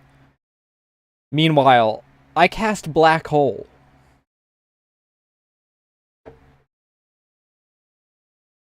Which is kind of both of them because, you know, everyone's made of metal. At least I think it's metal. But the Borok Khal easily Is it countered really this just plastic by combining in together Universe too. 2? Almost everything the Toa tried ended in failure, and any victory seemed to only be temporary. However, Pahatu and Onua managed to remove the Krana Khal from one of the Borok Khal. But the Krana informed the Toa that their victory was pointless, as they had already found the location of the Borok Queens. Rushing to the nest, the Toa was surprised to see the Exo Toa suits fighting the Borok Khal, suggesting that these Exo Toa might be a failsafe against the Borok left by another mysterious force. However, the Toa were unable to fully ponder on what was happening, as the Exo Toa... Is this just the story of a Stellaris game from the perspective of an uplifting race? Or an uplifted race? Like, just every time something goes on, it's just... Yeah, it turns out that there was someone else that decided that they were going to place something else on your planet. Congratulations. Suit was soon destroyed by the Borok Khal. The Borok Khal then began using the Toa Nuva symbols they had stolen to free the Queens from their prison. Fortunately, Tahu then used a secret weapon gifted to him by Turaga Vakama. It was the Mask of Time, one of the most powerful masks in existence. Slowing down time, this gave the Toa just enough time to come up with a plan before the Queens... Oh, you only slowed down time? I was gonna say, if you can just pull a Sakia or a Dio and just... the world, and then... just kill Gravity Man and Magnet Man while time is slowed or frozen. Take them out, and the rest of them are easy. Could be released. The Toa, out of options, made a risky decision. They poured their remaining energy into the Nuva symbols, overloading them with elemental power. As the Borok Khal tried to wield this energy, their singular focus became their undoing. The power coursing through the symbols backfired, overwhelming and destroying the Borok Khal in a spectacular display of elemental chaos. The barracks prison held firm, and the Toa Nuva's elemental powers were restored. You know, I guess that's Even as kind the Toa of, Nuva worked tirelessly to rebuild, that's kind of the, failsafe... Oh, that would be even cooler. Like, my original idea was, the wizard casts Fireball on himself as, like, the stored action, but what if...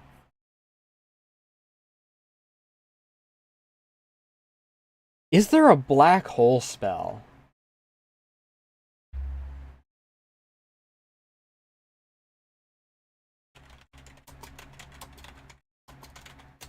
Is there a black hole spell? I hope there is. Please say yes. There is. It's an SRD thing, though. Oh, this is some homebrew. 9th level spell, I guess that makes sense. I guess that upcasting Fireball on yourself is still the answer. You know, a thing that can kind of be covered by... Okay, well, I guess we've moved into this era. Is this the same time that they gave Blue Eyes White Dragon tits?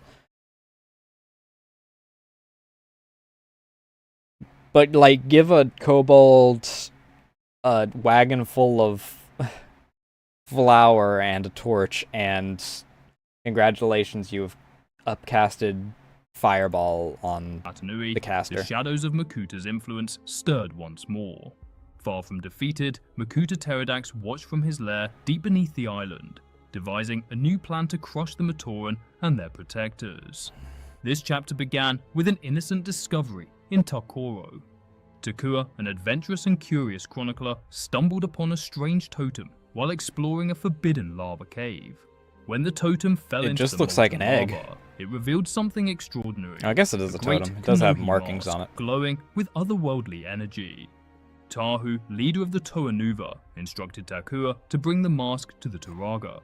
The Turaga identified it as the Mask of Light, or the Avati. I feel as if I also saw this on, like, Toonami or something as a child.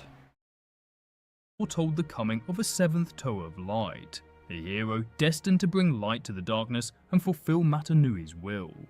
When the Turaga declared that a herald must deliver the mask to its rightful I don't think I ever freaking watched it all the way through. Responsibility to his friend Jala. I feel as if I recognize, like, some of the as his traveling companion. bits and pieces Together, of this. They set out on a perilous journey to uncover the 7th Toa, unaware of the dark forces moving against them. Makuta, realizing the danger posed by the Mask of Light, unleashed his most fearsome creations yet, the Rakshi. The Rakshi, dark creations born from Makuta's essence and animated by the sinister krater within them. Each wielded a unique and devastating power that reflected their purpose as instruments of chaos and destruction. Turak, the Rakshi of fear, could instill crippling dread in its enemies, paralyzing them with overwhelming terror and breaking their will to fight. Guruk, the Rakshi of Just don't go up against any elves. Actually, no, I think elves are only immune to Charmed. Disintegration, possessed the power to reduce objects and structures to dust with a single touch. Again, the discrepancy in balance, I can make people kinda scared of me. Second guy, I can atomize anything that I get within, like, 3 feet of. Depending on how long his arms are. Leaving ruin in its wake. Larak, the Rakshi of poison, could corrupt and toxify its surroundings, making environments hostile and inflicting debilitating effects on its foes. Again, that's still 10 times better than I make people kinda scared. Like, congratulations, I cast Atmosphere as acid. Panruk, the Rakshi of fragmentation, unleashed devastating blasts that shattered anything in its path into countless pieces. Vorak, I guess that's kind of the same as the second the guy. Energy of its enemies, using their strength to bolster its own while leaving them weak and defenseless. Lastly, Kurak, the Rakshi of anger, amplified rage and aggression in those around it, inciting conflict and turning allies against each other in chaos. Okay, that final guy kinda has some use. However, again, what is this discrepancy? I can make people angry, I can make people scared. Meanwhile, everyone in the middle, I turn the atmosphere into poison. I turn anything I touch into dust.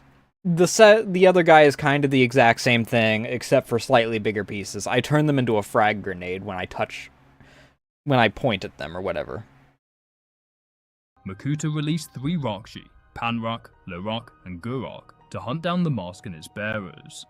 The Rakshi attacked I really Takora, wish I leaving recognized what destruction in their names wake. each one is. The village was utterly destroyed. I mean, I sinking guess into even if the lava. other 2 were dog shit, freaking, you've done 3. 1/3 of yours is at least going to be, just better. Atmosphere into poison, dude, is probably not as good in open areas. Based off of how much destruction, I'm guessing that 2 of them were the guys that actually have useful powers. As the Matoran fled to safety. In the icy mountains near Kokoro, the Rakshi caught up with the pair of travelers. Fortunately, Kapaka, Toa of Ice, arrived just in time, freezing the Rakshi in a lake and buying the travelers precious time. But the danger was far from over. Makuta, still manipulating events from the shadows, warned Takua that Okay, I was going to say, why doesn't he just break himself out? However, if he froze, and he is one of the ones that disintegrates, he's just going to break himself, I guess.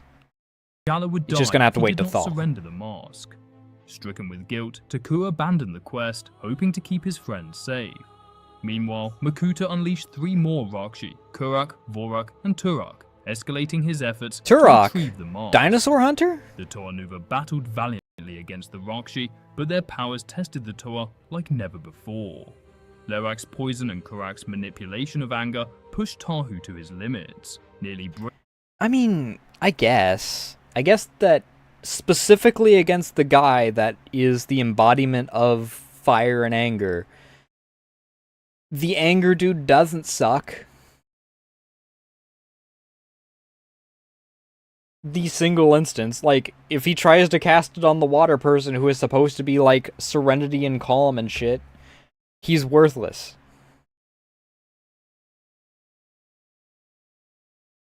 Meanwhile, again, if I touch you, you're dead.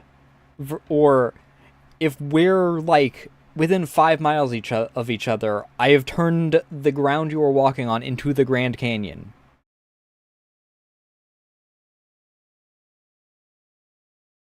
Just create a million of these guys.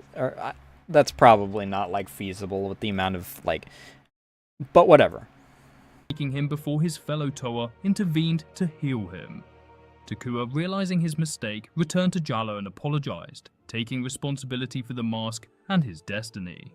Their journey led them to the Kininui Temple, the sacred heart of the island, where the Rakshi launched a final assault. The Toa Nuva arrived to hold off the creatures. Just break the bridge. But Tarak broke through. There are 6 of targeting you. One of you has Takua. to be the one with the In a heroic act, Jala breakables. took the blast meant for his friend, sacrificing himself. Stricken by grief but fueled by resolve, Takua finally accepted his destiny. Placing the mask of light on his face, he transformed into Takanuva, the Toe of Light.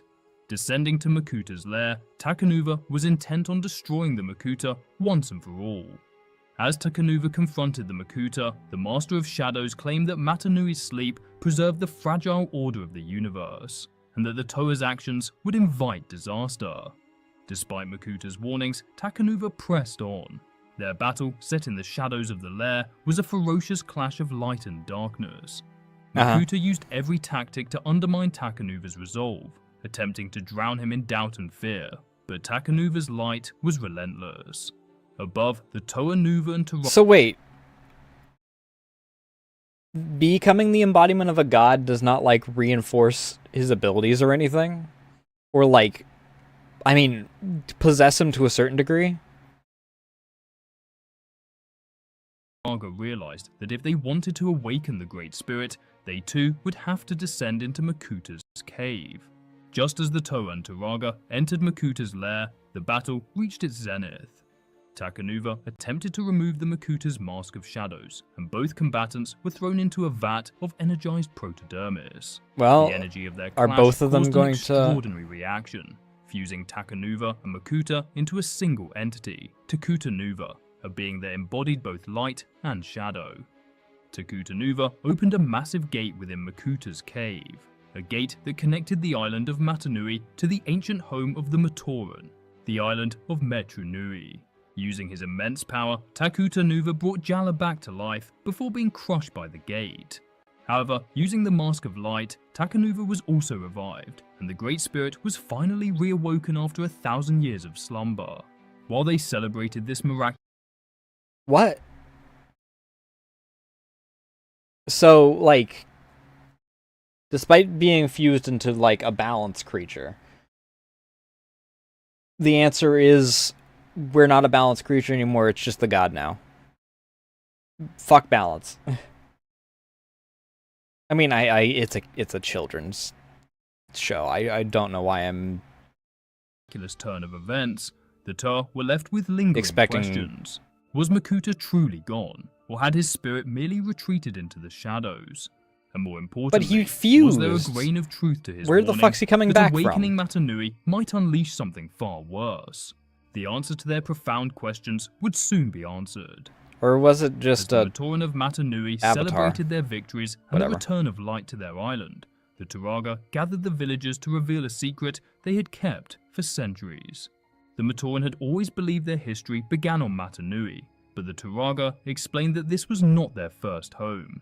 Long before the Matoran came to the island, they had lived in a place of wonder and innovation, the grand metropolis of Metrunui. And with the Makuta guarding the gate to Metrunui defeated and the Great Spirit awoken, the Matoran could finally return home. Gathering the Toanuva, the Turaga revealed that 1,000 years ago, they too had been Toa. This next chapter of the story, the Turaga story, begins 1,000 years before the events that occurred on the island of Matanui, set within the bustling utopia of Metrunui. Wait, there's an entire arc that's just a flashback? So we know how this ends. I don't know. That's one of those things that... Flashback things are always kind of in a weird spot to a certain degree.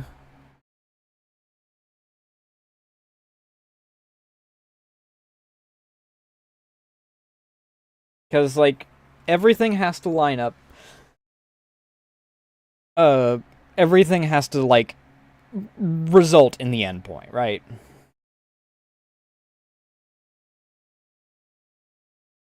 We will reveal the harrowing story of how the Makuta had forced the Matoran from Metrunui and put the Great Spirit into an eternal slumber. The road to Metrunui's ruin began with the machinations of Makuta Pterodax. Acting in secret, Makuta kidnapped Metrunui's leader, Turaga Doom, and replaced him with a robotic duplicate under his control. Makuta Pterodax... Okay, to be fair, they are all just robots. Calling it like a robotic duplicate is not like... You basically just cloned the guy. Who at this and point was reprogrammed meant to be the his brain. protector of the city, also reprogrammed Metrunui's police force, the Vaki. Instead of defending the city, the Vaki turned into brutal enforcers that ensured no Matoran stepped out of line. He ordered the city's remaining Toa on impossible missions, where they were systematically hunted down and killed by Makuta's sidekick, Eliminator. One by one, the Toa of Metrunui fell, leaving Tole Khan the last defender of the city. Desperate to create more Toa from the city's Matoran, Likan stole 6 Toa stones from the Great Temple, imbuing them with his power. But he was pursued by 2 of Makuta's minions, Likan's corrupted brother, Nidiki, and Kreka, who were members of the Dark Hunters, a shadowy cartel of mercenaries that will become more... There was a fucking comic too? What? ...relevant later on in the Bionicle story. As Nidiki and Kreka closed in, Likan embarked on a desperate mission to deliver the stones. The Toa stones reached their destined Matoran, the future Turaga, just in time. However, Likan was captured... I always find it very goofy when, like, the surfboard thing comes up, because it just really accentuates the time that it came out, as surfing is the coolest thing. Everything's gotta have surfing. We're doing this. His final delivery to Vakama, a fire Matoran and mask maker. Vakama struggled with an impossible request from Turaga Doom himself, the creation of the Mask of Time. Makuta's manipulation of Vakama I was mean, I guess that, like, calculated. He sought to use the Vahi skateboarding's to in a control similar time itself vein. and solidify his dominion. The 6 chosen Matoran gathered at the Great Temple, not knowing the true purpose of the Toa Stones. They activated the Toa Stones, transforming them into the Toa Metru, the new protectors of Metru Nui. But there was no time for celebration. The city was already descending into chaos. Makuta had unleashed the Morbizak, a sentient, plant-like creature that grew uncontrollably across the city, destroying buildings, kidnapping Matoran, and forcing survivors to retreat toward the Colosseum. Something biological on this entire planet? Oh, I guess that we've all run out of... Oh, wait, it's a plant? Hey, you got a fire, dude. The Morbizak was designed to destabilize the city and spread fear, ensuring the Matoran would obey Doom's orders without question. I mean, I guess that... revealed the existence of the Great Discs, ancient Kanoka with the power to destroy the Morbizak. Despite Darkwood ending or whatever. Forces, the Toa successfully rescued the Matoran and recovered the discs. Using the combined power of the Great Discs, they destroyed... I'm not surprised that there's a video game, actually. I feel like I remember this. When the Toa Metru finally reached the Not that I Colosseum, played it, but I remember it. To be hailed as heroes. Armed with the Great Discs they had painstakingly collected, they presented them as proof of their bravery and worthiness. But instead of gratitude, they faced hostility. Turaga Doom branded them imposters, claiming they had failed their trials of strength and resolve. He ordered the Vakian forces to capture them, forcing the Toa into a desperate fight for survival. Separated during the chaos, Vakama, Nokama, and Matau found themselves on the run, evading relentless Vaki patrols, Dark Hunters, and even a chance encounter with the massive Rahi, Tartorak. Meanwhile, Anera, Wenua, and Nuju were imprisoned in the Colosseum. How does, like, non-organic life evolve in this, like, case? I mean, if we're going by our theory that this is a Stellaris game gone awry, and obviously this came out, like, long before Stellaris, so I'm just using it as the comparison, especially because we talked about Stellaris earlier tonight. Then obviously something's just going, okay, well, new construct. Alongside a mysterious, seemingly senile Turaga. Under his watch, they were made to complete nonsensical tasks that only deepened their frustration. But events took a turn when Aniwa and Nuju, in a heated argument over their plight, accidentally unlocked their mass powers. With newfound abilities, the 3 Toa escaped their prison, bringing the enigmatic Turaga along with them. Elsewhere, Vakama, Nokama, and Matau followed a mysterious sign, the appearance of Likan's spirit star over Po Metru. Believing it to be a clue... I mean... Here's the thing, like, again... They fail at the end of this, to a certain degree. Because we have to get into, you know, point A. They pushed forward. Along the way, Vakama began experimenting with the Great Discs, finding that he could merge them to create something greater. It was then that inspiration struck. The Mask of Time, the Vahi, began to take form in his mind. The Toa reunited in the underground tunnels of Metru Nui, where the mysterious because we're basically at point Z revealed right his now. Identity.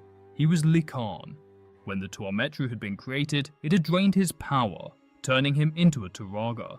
Likan also led them to a shocking discovery: the real Turaga Doom, unconscious and sealed in a silver sphere. With the truth exposed, the Toa raced to the Colosseum.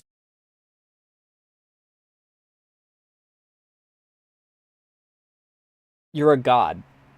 Just kill the dude.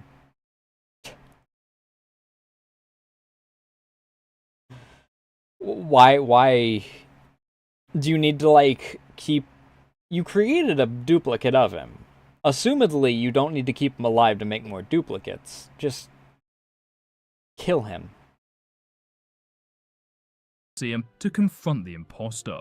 But they were too late. When they arrived, they found the entire Matoran population sealed inside silver spheres, unconscious, mind-wiped, and ready to be transported. The imposter revealed himself at last. Makuta Pterodax, Master of Shadows. The Toa watched in horror as Makuta's plan came to fruition. A virus released by Makuta 300 years earlier was finally taking hold on the Great shit, are we Spirit getting an answer Matanui, on what the infection causing is? him to fall into a deep coma. The world began to unravel. The Great Spirit's fall triggered what would become known as the Great Cataclysm, a series of devastating events that shook the universe to its core. Darkness descended upon the island. Earthquakes ravaged Metru Nui, toppling its grand towers and flooding the archives, while Rahi creatures, once held in stasis, were unleashed upon the city. Makuta then absorbed the Dark Hunters Nadiki, Kreka, and his pet bird Nivork into his form, fusing their power with his own. With the city in ruins and the Matoran helpless, the Just Toa fucking Metru had imagine. no choice but to flee. I mean, assumedly, like... What is the dividing point in sentience in this? So, assumedly the bird has a level of sentience, since it is made of the same stuff as everyone else. So its loyalty is met by getting eaten by its master. I mean, you are... grabbed 6 spheres containing Matoran and strapped You are them to literally a just... transport, vowing to return for the rest. working As they for... made their escape, Vakama completed the Mask of Time, Satan. the Vahi. This gave him a vision of a crack in the Great Barrier surrounding the city, so he guided the Toa toward it. Makuta, enraged by their defiance, intercepted them. Vakama stood alone against the Dark Lord, using the Vahi to slow time and gain an edge. But controlling the mask proved too much for him. Oh, he is When Satan. He's Makuta got the fired a full-on deadly wings blast, and freaking the shadow Khan powers and sacrificed everything. himself to save Vakama, taking the blow. The Mask of Time was knocked off Vakama's face, with Makuta rushing off to retrieve it. Mourning Lacan's death, Vakama finally unlocked his mask power of concealment. Striking the Mask of Time from Makuta Pterodax's hands, Vakama confronted the Lord of Shadow yet again. With the power of invisibility, Vakama evaded Makuta's absorbing arm, driving Pterodax into a rage. Finally, the Toa tricked the Makuta into pulling a large rock onto himself, slamming him against a wall. Reunited, the Toa worked... God. Imagine, though. You have the power of a god. Oh god, that's something... Okay, I guess that I shouldn't say it was something that was stolen, but like... You have the power of a god, freaking... It still leads to your defeat. I guess I can't say it was stolen. Because in the case of this, assumedly... Actually, does he come back here? together to trap the injured Makuta in a prison of solid protodermis, sealing him Oh, away he's in a injured. permanent prison. The Toa Metru escaped through the crack. He didn't die, he's just trapped now. But back to what I was saying, like... Given the powers of a god, and then you wind up just injuring yourself and then being told, sorry, you did a stupid. We tricked you for no way at all. I don't know, fucking... I'm saying that this is fucking... What was her name from Ruby Cinder, where she just freaking succeeds once and then fails like 18 times. But we can't kill her off because we gotta continue stretching out the fucking series as much as possible. At least they just were like, we're finishing you off, fuck it. In the Metru Nui city barrier seen in Vakama's visions, uncovering a strange, uninhabited, lush island. They named this new land Matanui, in honor of the now slumbering Great Spirit. The Toa began preparing the island as a refuge, determined to rebuild a new life. But darkness still lingered beneath the ocean. In the ruins of Metru Nui, Makuta Pterodax sent out a telepathic call for aid. His message reached Sidorak, the ruthless commander of the Visorak Horde, and his cunning lieutenant, Rudaka. Wait, what? So now we just have like a faction that sprouted up that has just a warlord? Stakes are kind of a lot lower than gods and avatars of gods by now. I guess that, like, when you've succeeded at that point, like, what are you gonna do? But who led their spider-like armies to the ruined city. The Visorak quickly claimed Metru Nui as their domain, webbing entire districts in their thick, venomous silk. But who were these new villains? Until now, it seemed Makuta Pterodax was a lone antagonist, aided only occasionally by mercenaries like the Dark Hunters or automatons venomous like silk the Vaki. sounds like an But interesting the way to truth do was far more things. sinister. Pterodax was just one of many, a But member sure, of a I shadowy guess. organization known as the I mean, I Brother- guess that the things from the mist had, like, acidic silk, so...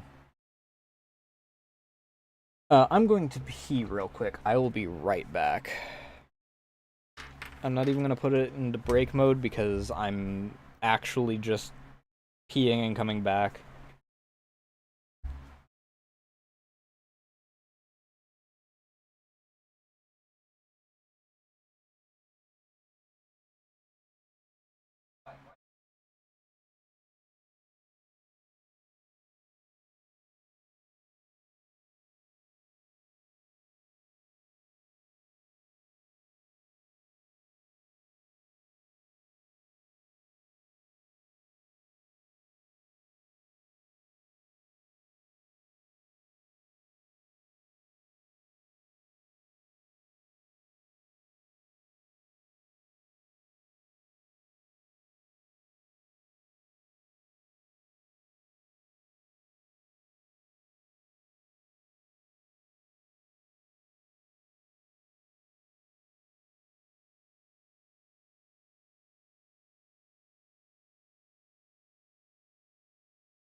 I do gotta say, though...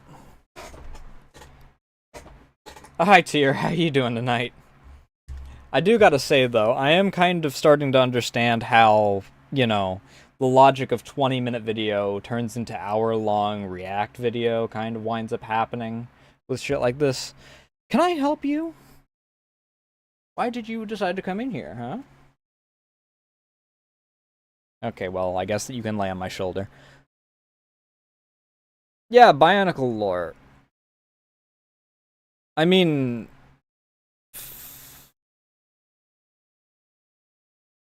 Fucking... I kinda already knew that there was at least some sort of freaking background story or something going on with this shit. Fuck around and find out. Ow! Okay, that's it. No, you're not. I'm not putting you up on my shoulder. Go, go, go. If you're gonna freaking dig your claws in because you want to freaking try and adjust yourself, then I'm not letting you be on my shoulder. Fuck you.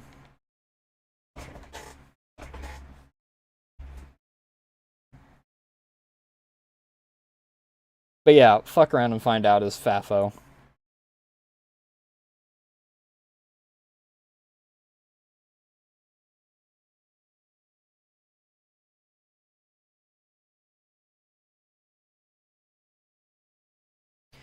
And I decided to...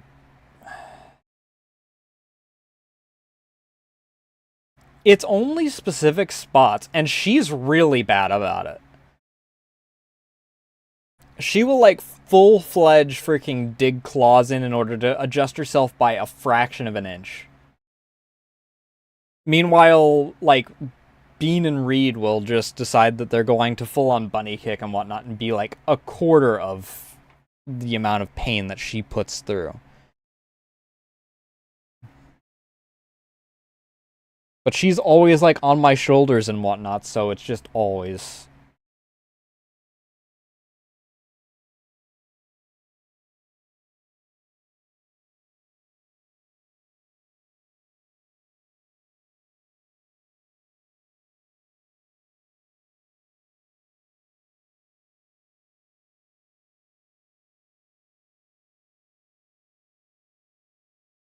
That sounds like it might just outright be a nerve damage thing.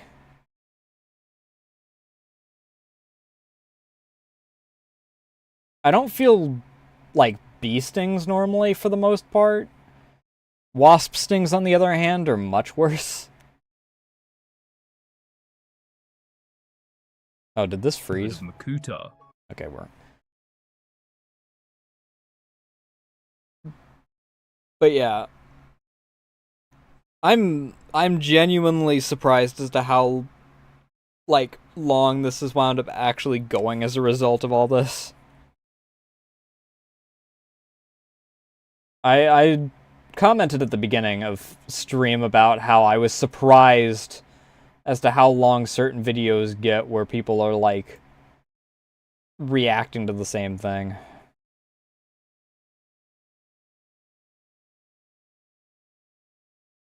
The only thing I've really had is a hornet that I thought was a, like a thicket or a thorn or something like that that was caught in my shirt. And then I realized, oh, shit, that's something that's constantly chewing and stinging at me through my shirt.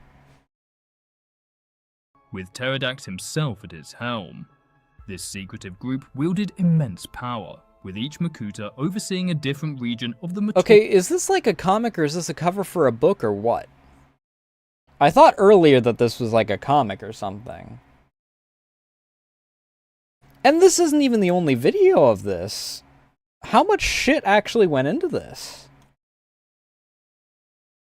Universe. Originally, their purpose was noble. They were creators and protectors. Like, we're in a freaking flashback segment to populate the universe or safeguarding Matanui, the Great Spirit. Alright. How much do you think this was?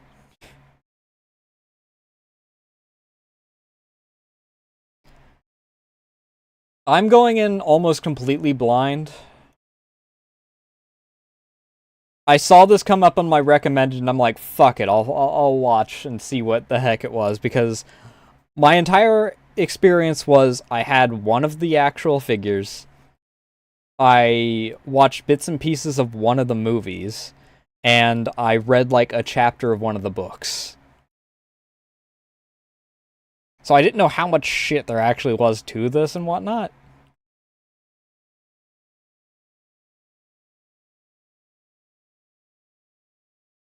So, aside from, like, maybe a collective hour of knowledge out of how, apparently, like,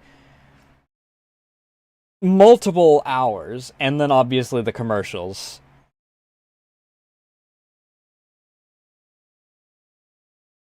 I didn't realize that we had, like, full-on flashbacks and potential, like, extraterrestrial interference going on with this.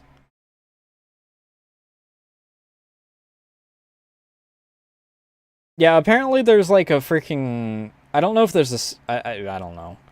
There was, like, a 3D thing, which I recognized, and then there was another 3D thing that seemed to be of a little bit lower quality, and then there was a 2D thing, and then there was a game, and then there was, like, 3 books or something like that that's been covered in this, and fucking...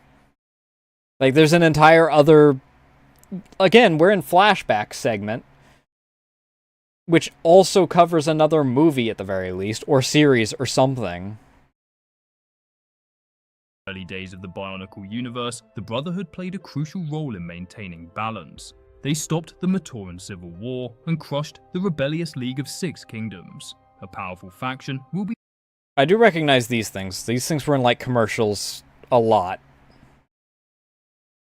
when this segment was going on. Pterodax, in particular, I recognize the weird frickin' bug dudes. The two often referred to each other as brothers. But over the course of 100,000 years, the Makuta began to change. They grew ambitious and corrupt, abandoning their light and transforming into beings of pure shadow.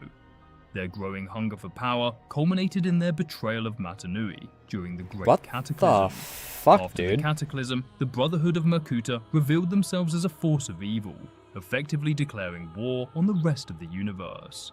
Their servants, Rudaka and Sidorak, led the Brotherhood's spider-like... Also, universe. Like, I thought that that was just a misspeak, like, oh yeah, it's like their universe.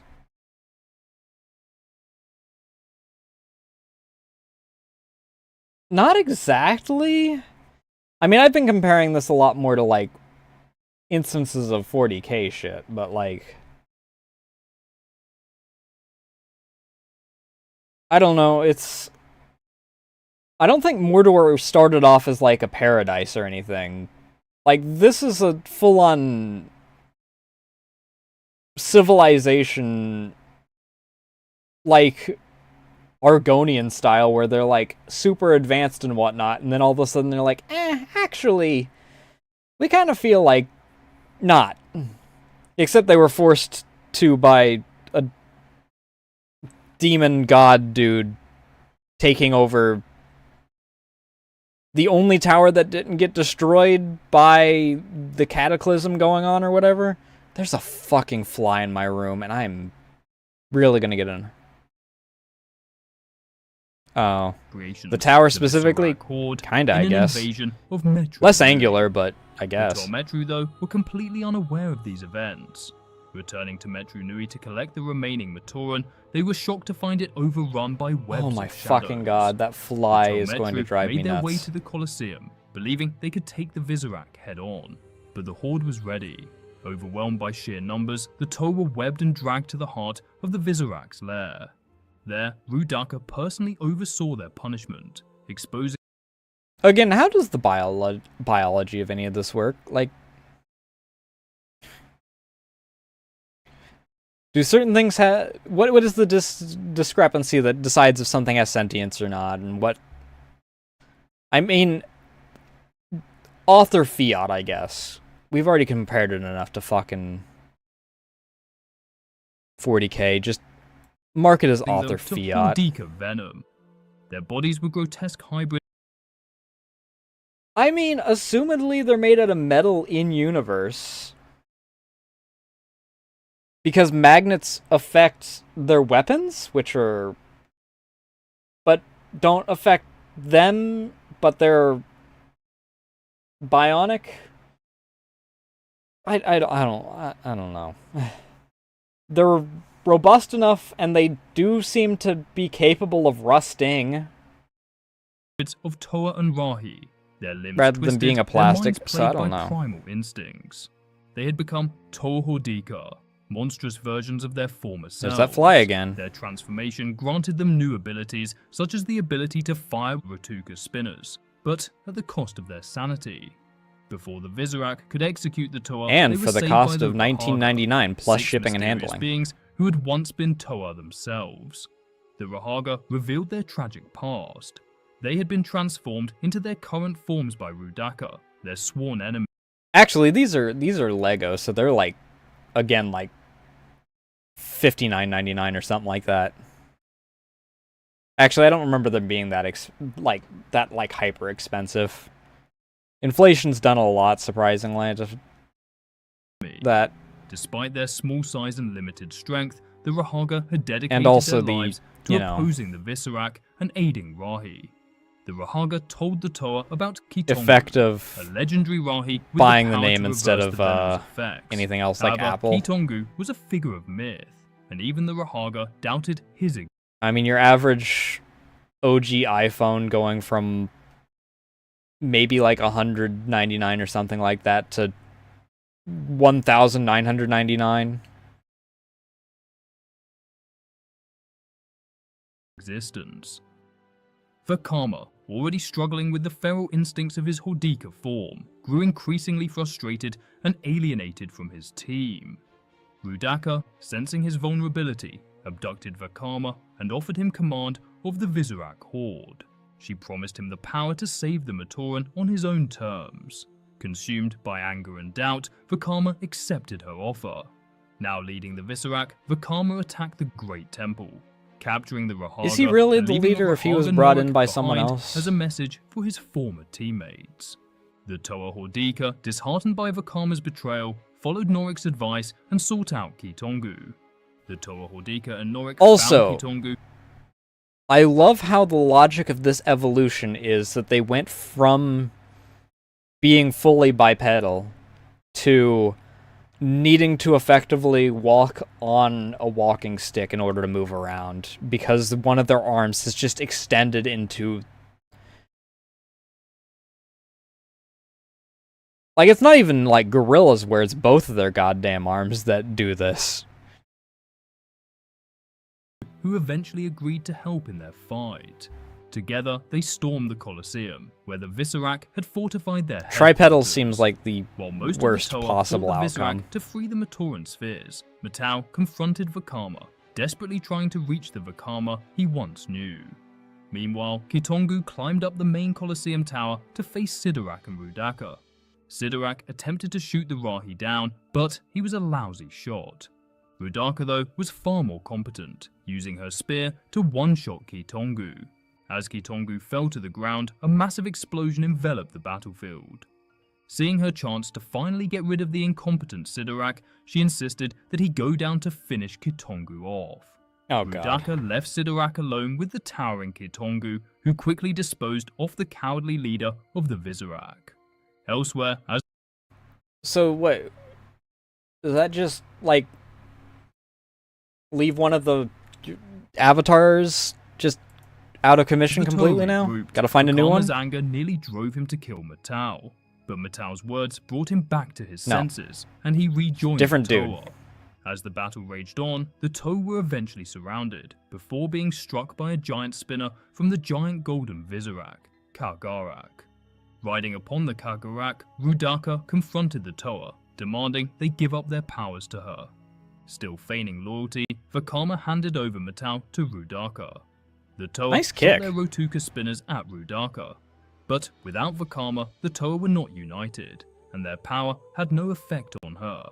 It was at this... Who in God's green earth is this random chick, then?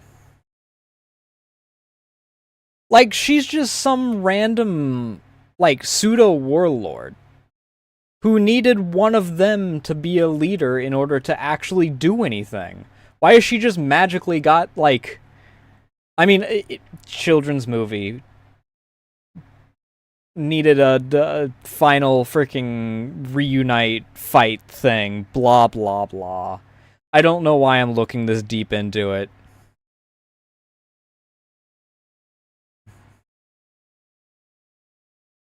Just...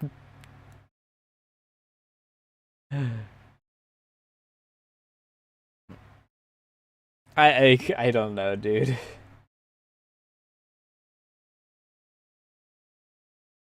Vakama revealed he had turned back to the light. Using the authority granted to him by Rudaka, he freed the Visorak army from the Brotherhood's slavery. After scattering the Visorak army, Vakama shot his Rotuka spinner at Rudaka. However, this was all part of her plan. Within her chest plate was a shard from Makuta Pterodax's prison. As her body fell to the ground, the combined energy from all 6 Toa shattered Makuta's prison, freeing him from his confines. You know, I guess that makes sense. Makuta teleported Rudaka away, leaving the team victorious. But the reason I'm able to withstand this is because I literally stabbed myself in the chest with a piece of a god. Restoring them to their original forms. Together with the Rahaga, they loaded the Matoran spheres onto airships and prepared to leave for Matanui. As the airships carrying the slumbering Matoran approached the shores of Matanui, Vakama's thoughts turned to unfinished business. The Mask of Time had been lost during the Tormetru's battle with Makuta Pterodax. Its immense power made it too dangerous to leave behind in the ruins of Metru Nui. Plus, we need it because it is used in modern times, so we need to tie up that loose end because we're a flashback.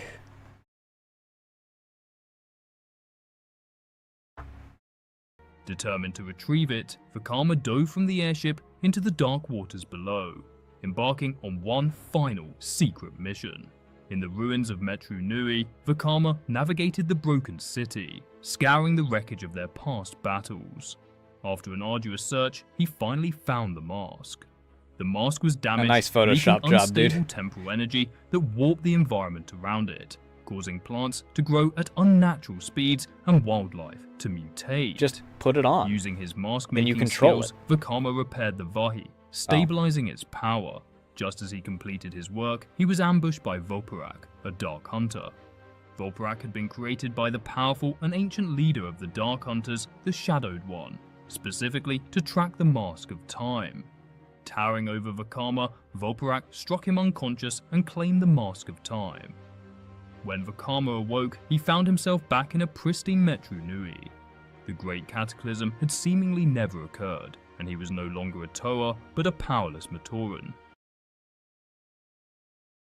So we've got...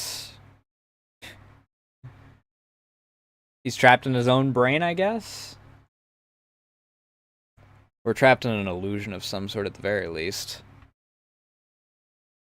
Convinced that the mask's instability had sent him back in time, Vakama sought answers. Yeah, okay, His suspicions grew as he caught fleeting glimpses of the true ruined Metru Nui. Strange inconsistencies began to pile up. Hey, here's a question. So poison works on them because there's been like 3 different entities that are able to create poison, or like the webs are all poisonous and whatnot. If he, while wandering around, accidentally touches one of the poisonous webs, is he just fucked? Or does the illusion make him magically, like, immune to poison? This was a fake reality. Just as he thought things couldn't get any stranger, Vakama encountered an organic Rahi that latched onto his face. He was thrown into an important vision of the future sent by a future Tur of Sonics. He spoke of the emergence of the Torin Ica, a team destined to face unimaginable peril. Before Vakama could fully process the vision, he was torn from it. I remember that and found himself face to face with Makuta Pterodax. Pterodax revealed the truth. Vakama had been placed under a powerful illusion. The Master of Shadows had found him unconscious after Voparak's attack and had hoped to extract the location of the Master. Okay, so that's the answer. To a certain degree. Even the webs don't matter, because he's not even actually in the city wandering around, which I guess makes sense. Last thing you need is your person that is supposed to be your metal detector getting eaten alive because he thinks he's a kid or something like that. Mask of Time through the illusion. Learning that Voparak had taken the mask, Pterodax proposed a temporary alliance to reclaim it. Reluctantly, Vakama agreed, knowing the Vahi could not remain in the Shadowed One's hands. Tracking Voparak to the Great Temple, Vakama and Pterodax confronted the Shadowed One, who now possessed the Mask of Time. Accompanied by his loyal bodyguard, Sentrak, the Shadowed One turned on Vakama, blaming the Tormetru for the deaths of Nadiki and Kreka, proclaiming that he will exact his revenge. But Vakama revealed that it was not the Tormetru, but Pterodax that was responsible for their demise. Realizing that Pterodax still had parts of Nadiki and Kreka fused to his body, the Shadowed One unleashed his full fury on the Makuta. The battle between the Shadowed One and Pterodax was nothing short of cataclysmic. The Shadowed One's disintegrating eye-beams tore through Makuta's armor, destroying... Okay, I'm guessing that this is like during a book or something then. Because I'd figure that if it... God. This is like reaching Disney levels of do your homework in 6 different mediums in order to understand what's going on where. Because part of this is happening in, like, books. Part of these is happening in comics, I guess. Part of this is happening in the movies, which is, like, the easiest thing to freaking go through. Part of this is happening in a fucking series. And then all of this has to combine together in order to get us to point A, which is stuff that happened earlier chronologically for us, but later in-universe, which is what everything has to combine into in order to actually work. Otherwise, we start asking even more questions, because how does this happen if that's still missing as far as where we get the timeline to match up? Whatever. Destroying parts of his chest plate and wings. In retaliation, Pterodax unleashed That waves fucking of shadow fly energy, again. cloaking the battlefield in darkness and summoning Rakshi reinforcements to distract the Dark Hunters. Amid the chaos, Vakama saw his chance. Editing Using job his is jetpack, very he amusing darted to me. into the fray and seized the Mask of Time from the Shadowed One. Furious, the Shadowed One targeted Vakama's jetpack with a precise I-beam, sending him spiraling toward the Great Furnace. Before the Shadowed One could follow, Pterodax intervened, hurling the Dark Hunter leader into Voparak. I mean, The brief contact with that alone covered 3 different things. This is still going on in the book, but there was clearly visual for it, meaning it was in the like the series of the movie or something. And then we also had like a direct. I'm still assuming this is a comic of some sort for it. This is just a standard image of a character. Aged the Shadowed One thousands of years, forcing him to retreat. But the Shadowed One vowed that the Dark Hunters would no longer deal with the Makuta. Actually, Instead, these might just he declared be war upon the Brotherhood in a war random that would art last that's 1,000 years. put onto the toys. As Vakama crash-landed cases beneath or the whatever. Great Furnace, he found himself cornered by Pterodax. With no other options, Vakama threatened to destroy the Mask of Time. Wounded by his battle with the Shadowed that could One, just be what it reluctantly, is. Pterodax agreed to a truce. He vowed to leave the island of Matanui untouched for 1 year, and to spare Turaga Dume, Kitongu, and the Rahaga left behind on Metru Nui. Satisfied, Vakama fled with the Mask of Time, returning to Matanui. Wait, so there's only a 1-year gap in Back this on then? Matanui, the Toa Metru revived the sleeping Matoran by sacrificing their Toa power, transforming into Turaga. However, when placing the Matoran into their sleep, the Makuta had wiped their memories. The Matoran had no memory of their duty, destiny, or unity. Together, the Turaga guided the Matoran in building their villages. I'm gonna lose my knowing mind if I that see this that new fly one peace more time. would not last forever. For 1,000 years, the Turaga watched over the Matoran, teaching them the 3 virtues and defending them from the Makuta's machinations until the arrival of the Toa Mata. If he's only leaving it for a year, where is this? Or did he fly up into the air in order to become one of the 2 gods? They 2 become gods and then start the timeline over, because they just said 1,000 years after he said, I'm only going to give you a year. Back in But the god is present still time, over. The Toa Mata was stunned by the Turaga's revelations of how the Matoran had come to reside on Matanui. But the Turaga had a greater revelation still. Although the great spirit of Matanui had been awoken by the courageous acts of the Toa Mata, the Makuta had in fact been correct. Matanui's slumber had been protecting him from total destruction, and now he was awake once more. The great spirit was dying. The only way to save him was to retrieve the Ignika, the Mask of Life. Brace yourselves for the next chapters where the stakes skyrocket and the twists hit hard.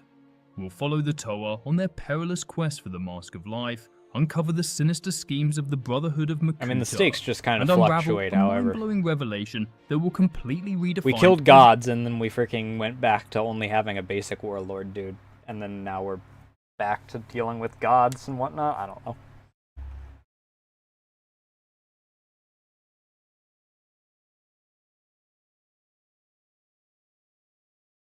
I have no fucking idea, dude.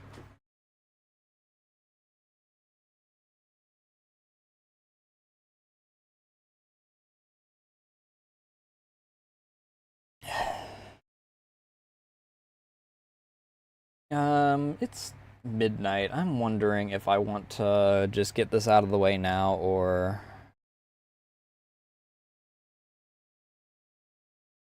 what I want to do currently. Maybe I grab food and then we do continue into the other one, just so we don't have... If today winds up being the only day that I wind up doing a React Andy thing, because I don't know, I still feel weird about doing it to a certain degree, you know.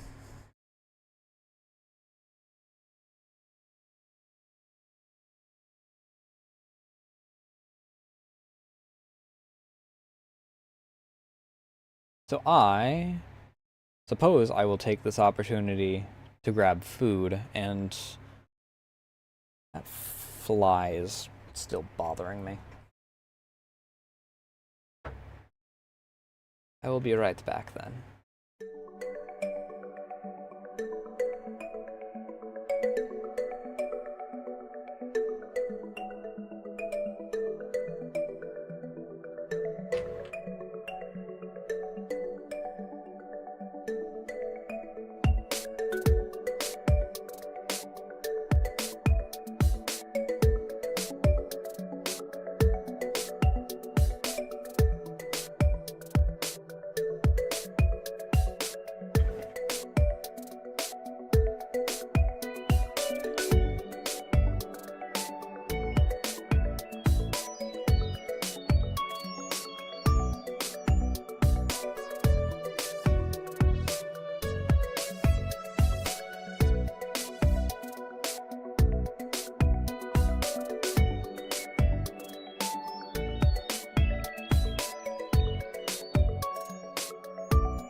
Right.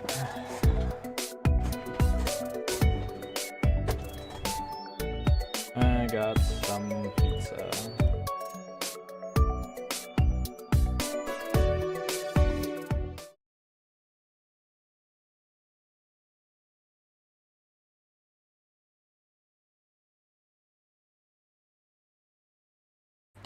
Just got the crap scared out of me.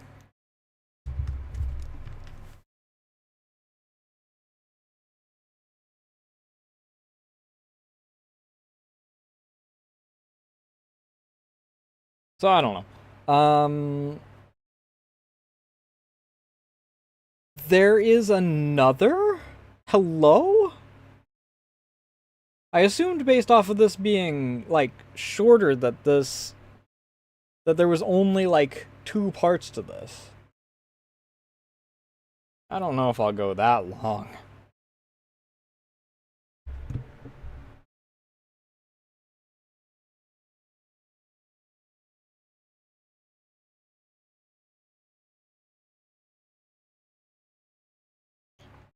Well, that's interesting. I suppose we shall wind up seeing how things play out.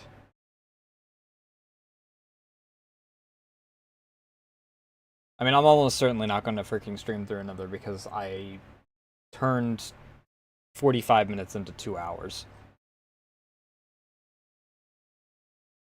This one probably won't do as much because I'm going to be eating in the middle of it, but seeing freaking, I don't know. There's a lot of shit that goes on in these, apparently. The year 2006 marked a turning point in the Bionicle saga, as its intricate universe expanded in ways fans had never imagined. And the ads At the heart got of this even chapter more places. lies the Mask of Life, a legendary artifact of immense power. Its ability to save Matanui, or doom the universe, placed it at the center of one of the most perilous quests ever undertaken. But before we delve into this chapter, let us recap the events of our last chronicle. If you want to recap on that, you can either watch the original video or the previous in this. Because I'm going to be honest, previously I'm not going to have much new to say on it. Oanuva prepared on the disc life force was fading, and only one thing could restore it: the Konohi Ignika, the Mask of Life. This ancient and powerful artifact had been hidden. Obviously, the original videos for each of these are going to be in the description on YouTube. For centuries on the distant and treacherous island of Voya Nui, an isolated fragment of land torn from the universe during the Great Cataclysm. In secrecy, the Toa Nuva prepared to embark on their most critical mission yet. Leaving Metru Nui behind, they traveled across unknown seas to reach Voya Nui. Also, I gotta point out, it seems that as they progress through this, we're getting more goddamn islands just popping up out of nowhere. Just randomly, like Jurassic Park style. We need another island for something else to happen. Alright, I got you, boss. The journey was fraught with peril, and the stakes had never been higher. Prepare to follow the Toa Nuva as they journey to the ends of the Bionicle universe, unraveling mysteries, facing impossible odds, and setting the stage for the events that would forever change their world. I mean, you kinda already beat down a god. To understand the Toa Nuva's quest, we must first explore the broader universe, unveiling key events and developments that began to take shape during the 2006 storyline. Up until this point, the events of Bionicle had largely taken place upon the islands of Matanui and Metru Nui, with the events occurring outside these regions shrouded in mystery. But with the quest for the Mask of Life, we learn of new locations, historical events, and factions that are of paramount importance to the Bionicle story. As we explored at the conclusion of the last video, the aftermath of the Great Cataclysm and the exodus of the Matoran to the island of Matanui marked the beginning of a millennium-long war across the Matoran universe. The Brotherhood of Makuta, once thought to be benevolent protectors of the Matoran, revealed their true nature as a sinister, oppressive force. I mean, how much effect has it had on anything else? They seem to just have, their two-sided war going on. Aside from their random warlord that showed up who was, for some reason, trying to resurrect the old god. Their rise to power was met with scattered resistance from various Toe teams, who struck opportunistically whenever a chance arose. Adding to the turmoil, the Dark Hunters, a faction of mercenaries and criminals led by the enigmatic Shadowed One, declared war on the Makuta after Pterodax killed two of their most effective operatives. Through glimpses provided by books and lore, a vast interconnected world plunged into darkness and conflict is revealed. We also get glimpses of the strange and mysterious nature of the Matoran universe, a world very different to anything we would understand. While Matanui and Voyanui were unique anomalies, existing as real islands beneath a genuine night sky, much like we would recognize, most islands in the universe were part of an interconnected system of enormous underground caves. These caves were linked by vast rivers, tunnels, and seas, forming a hidden, enclosed network beneath the surface. These islands within the caves formed a labyrinthine expanse that made up the Matoran universe. Among these islands were key strongholds of power. Odina, the stronghold of the Dark Hunters, was Okay, so that's why. Because the entire universe is one planet. We just swim from galaxy to galaxy. a haven for criminals and mercenaries. Destral, the fortress of the Brotherhood of Makuta, was the epicenter of their dark operations. Other islands bore the scars of Makuta domination, such as Visorak, where the spider-like species of the same name were first created to serve as an army for the Brotherhood. The Makuta's influence also extended to polluted industrial hellscapes like Zia, where the Vortex, a cunning and ambitious species, dedicated themselves entirely to the production of weapons and technology. Similarly, Ninra was home to the Ninra Ghost weapons manufacturers who helped the Makuta transform into ghost-like entities tens of thousands of years ago. Meanwhile, islands like Stelt, home to physically powerful species such as Sidorax and Krekker's kind, provided a steady supply of operatives for both the Makuta and the Dark Hunters. Okay, strong is very subjective. Maybe physically strong, but like, in the previous area we had, if I touch you, I disintegrate you. If I touch anything around me, I can break it into an explosive. I can turn the atmosphere into poison.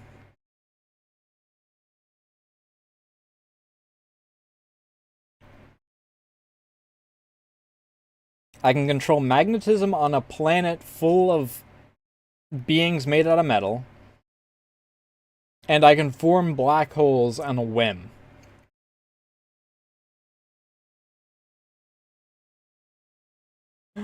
We may have already crossed the line of absurdly strong here. Labeling something as strong just because it might be physically strong is a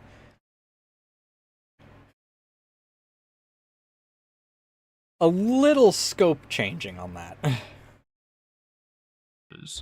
The largest landmasses in the universe, however, were the southern and northern continents.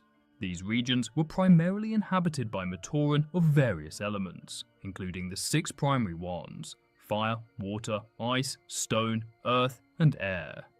But these regions were also home to rarer Matoran types, such as those aligned with sonics, gravity, plasma, magnetism, plants, lightning, iron, and psionics. Oh hey, look, it's that group of individuals from, the first arc. Right, also, I'm sorry, plasma and electrical dudes, you are being compared to I can rip people apart or crumple them into balls, and I can send people into space, or I can collapse them into a singularity. Tragically, during this time after the Great Cataclysm, many Matoran with powers deemed a threat to the Makuta, especially those of magnetism and iron, were systematically hunted and nearly wiped out. Zakaz, one of the most intriguing islands in the Matoran universe, was home to the Skagdi, a species that was once peaceful. However, tens of thousands of years ago, Makuta Spira conducted experiments on them, fundamentally altering their nature. These experiments intensified their aggression and granted them powerful elemental abilities. To mitigate the constant infighting among the Skagdi, the Makuta modified their powers so that their elemental abilities would only function when they were near another Skagdi. Despite this change, their violent tendencies remained unchecked. The Skagdi eventually rebelled, overthrowing the Visorak sent to control them. Their destructive... Okay, so the spider things are sentient. Not only that, but the genetic engineers.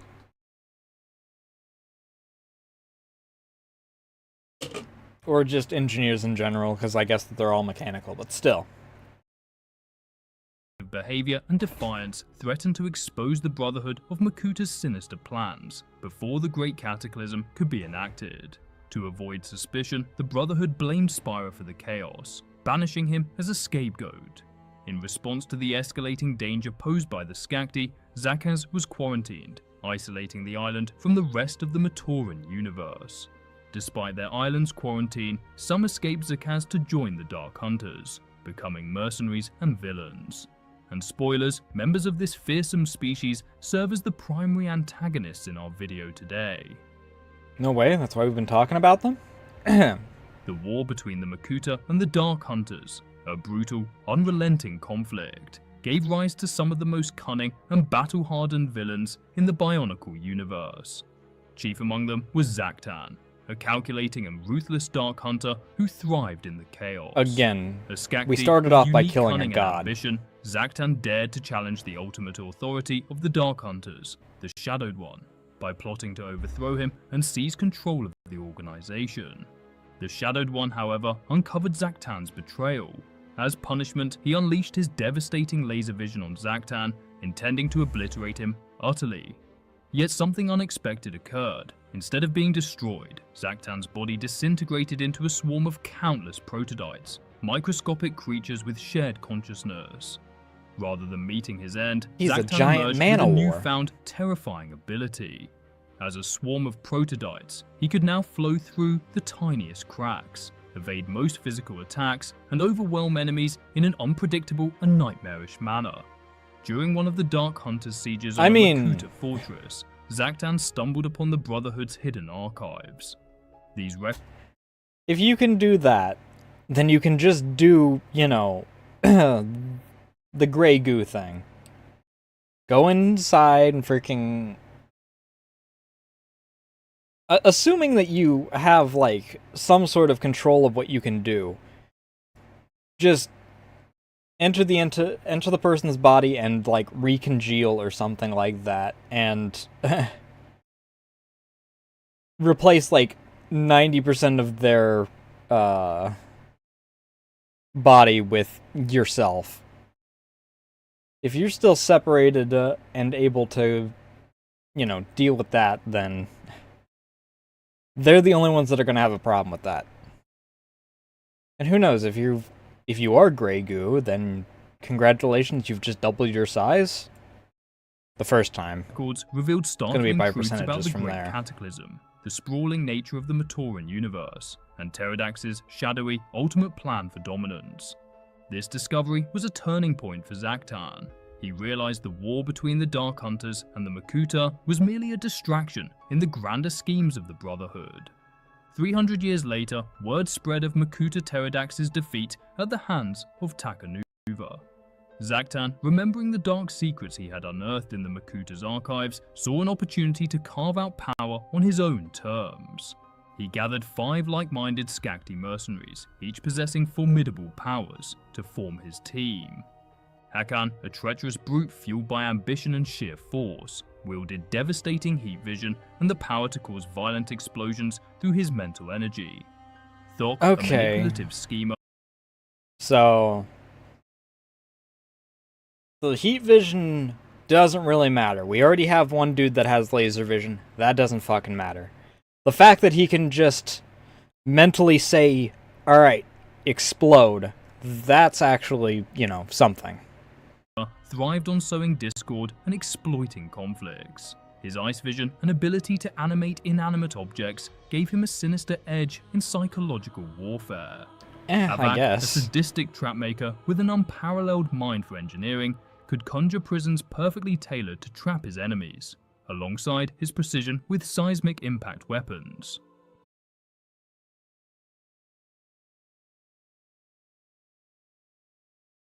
We are once again having a bit of discrepancy. Depending on if those weapons are long-ranged, we are having a moderate discrepancy in I can blow you up with my mind, and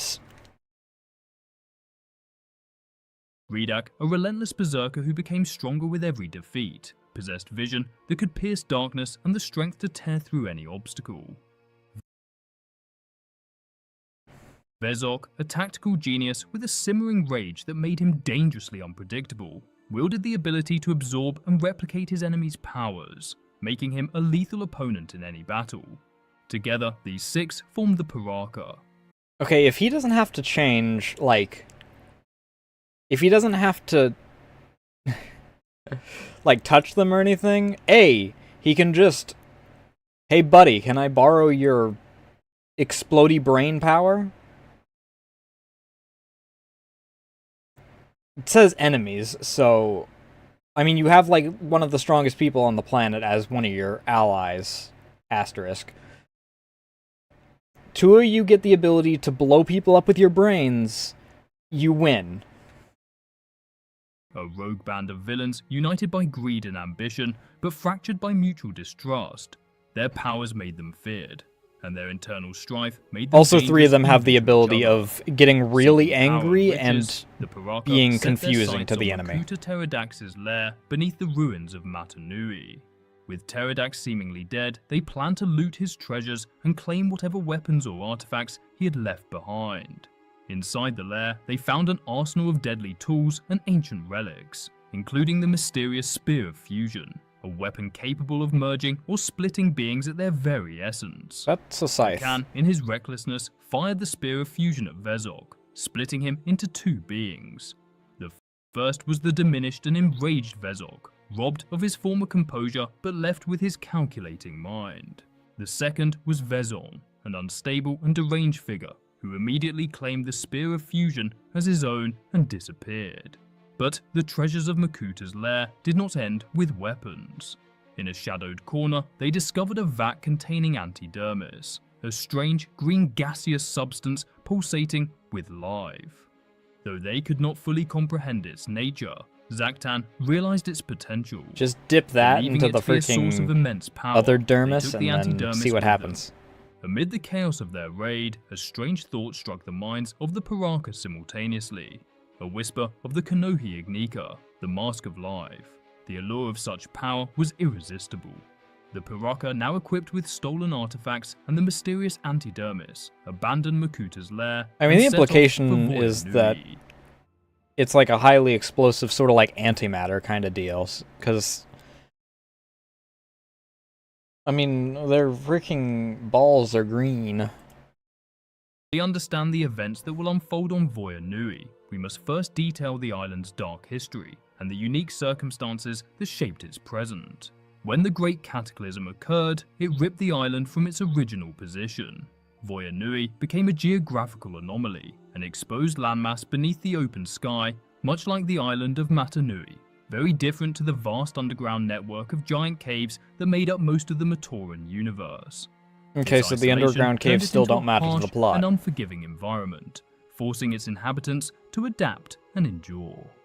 The Matoran who lived on Voyanui were no ordinary villagers. These were the exiles of Karzani, a mad ruler Apparently it is. I mean,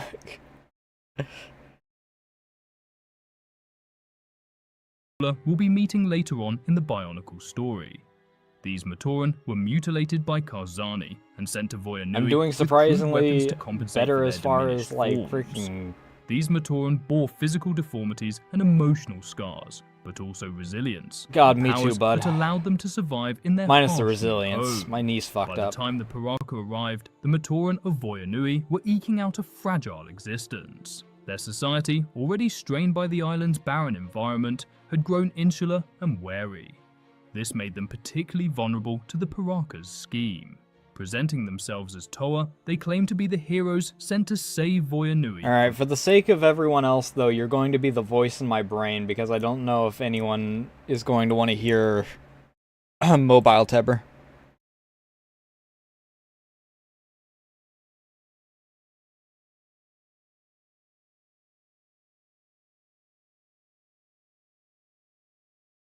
I'll just hop in there now in order to get a head start.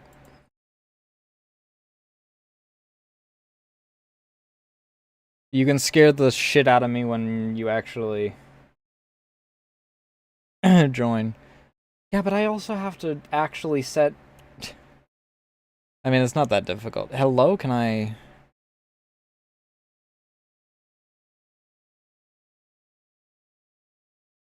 Discord's doing that thing where it permanently loads while I'm trying to actually do stuff.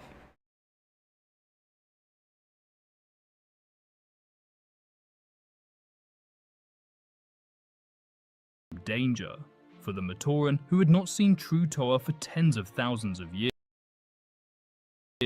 This deception was convincing, at least at first. The Paraka constructed an immense fortress. I am content pilled. Why do you think that I'm doing a React Andy stream? Because apparently that's what everyone wants now.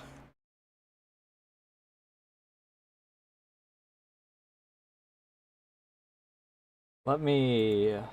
that's not what I need. I don't even remember what my freaking application audio? That's what Discord's in. Fuck it, I'll put it there, why not?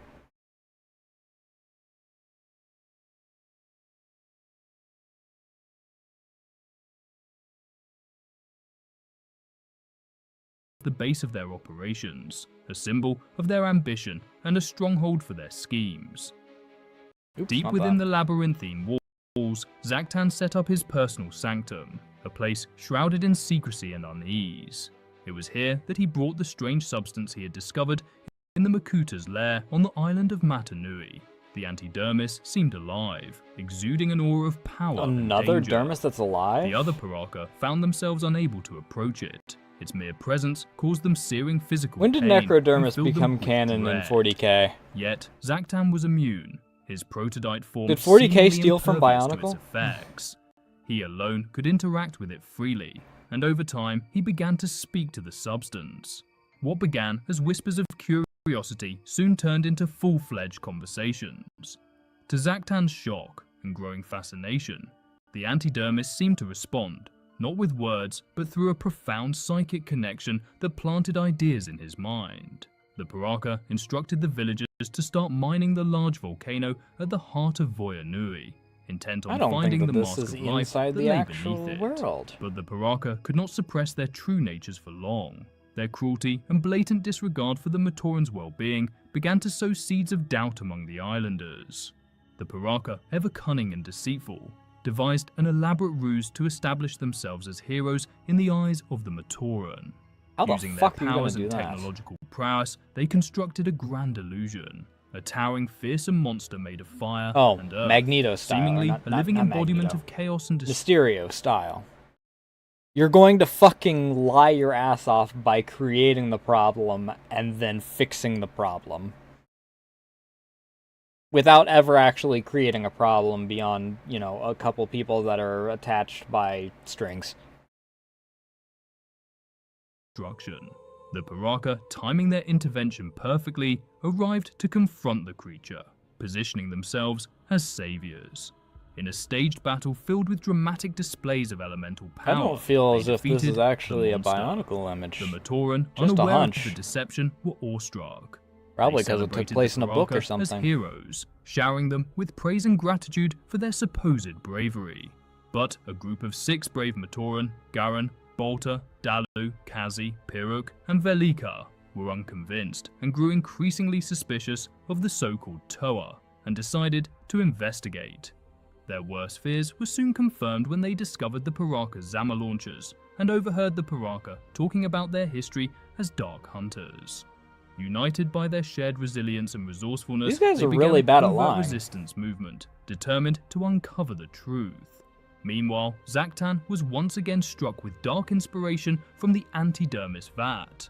The vat instructed him to create Zamaspheres filled with antidermis. Wait, isn't one of their entire idea, like, one of their entire things that isn't get angry and go unhinged and attack like a rabid chimp?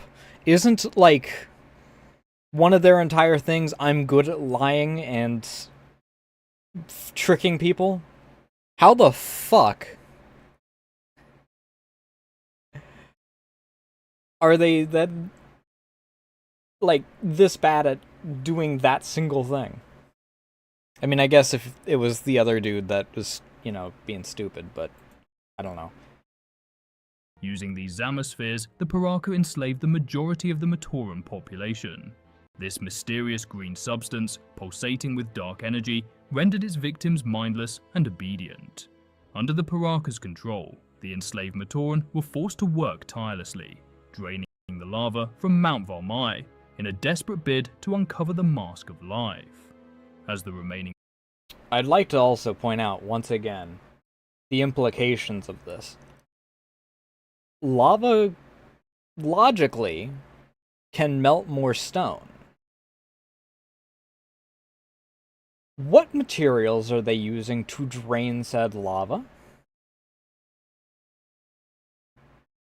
Because if it's a full-on mine, that means it goes down. They have to pump it out somehow.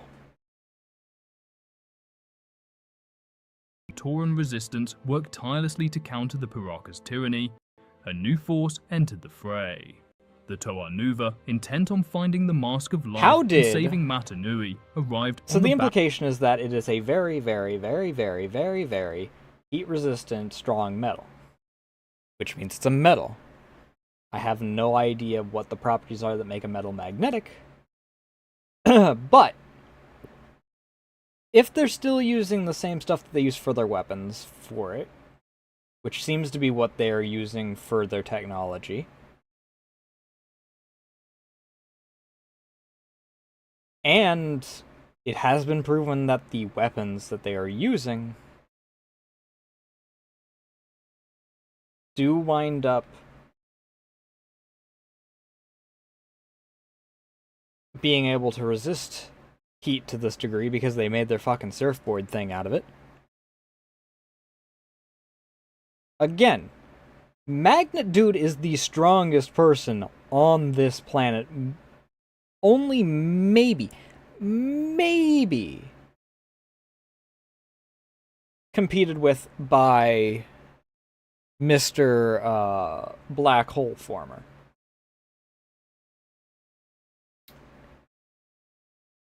How in God's name were they the first group that came out, and how did they lose? Technically, they're not the first in the timeline, but how? How did they lose at all? On shores of Voyanui. Their arrival would mark the beginning of a clash that would decide the fate of because those two Voyanui were in the same and set the freaking stage for a grouping. much larger struggle within the Matoran universe. Unaware of the chaos that awaited them, the Toa Nuva landed on the island's western shores.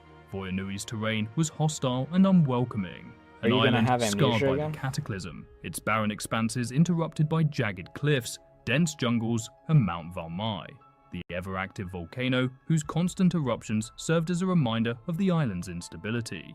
The Toa Nuva immediately sensed the oppressive atmosphere, unaware that the island's enslaved Matoran labored under the they got iron new grip shirts again. of the Paraka. As the Toa advanced inland, Now available for $15.99 plus shipping and handling. their presence did not go unnoticed. Hakan and Redak, patrolling nearby, spotted the newcomers and launched a surprise attack. Using their powers and the island's terrain to their advantage, the Paraka ambushed the Toa with a hail of boulders. Despite their experience, the Toa Nuva found themselves struggling against these strange foes. The Paraka fought with a brutality and cunning that Jesus seemed alien. fucking Christ. Scared the hell out of me. Good.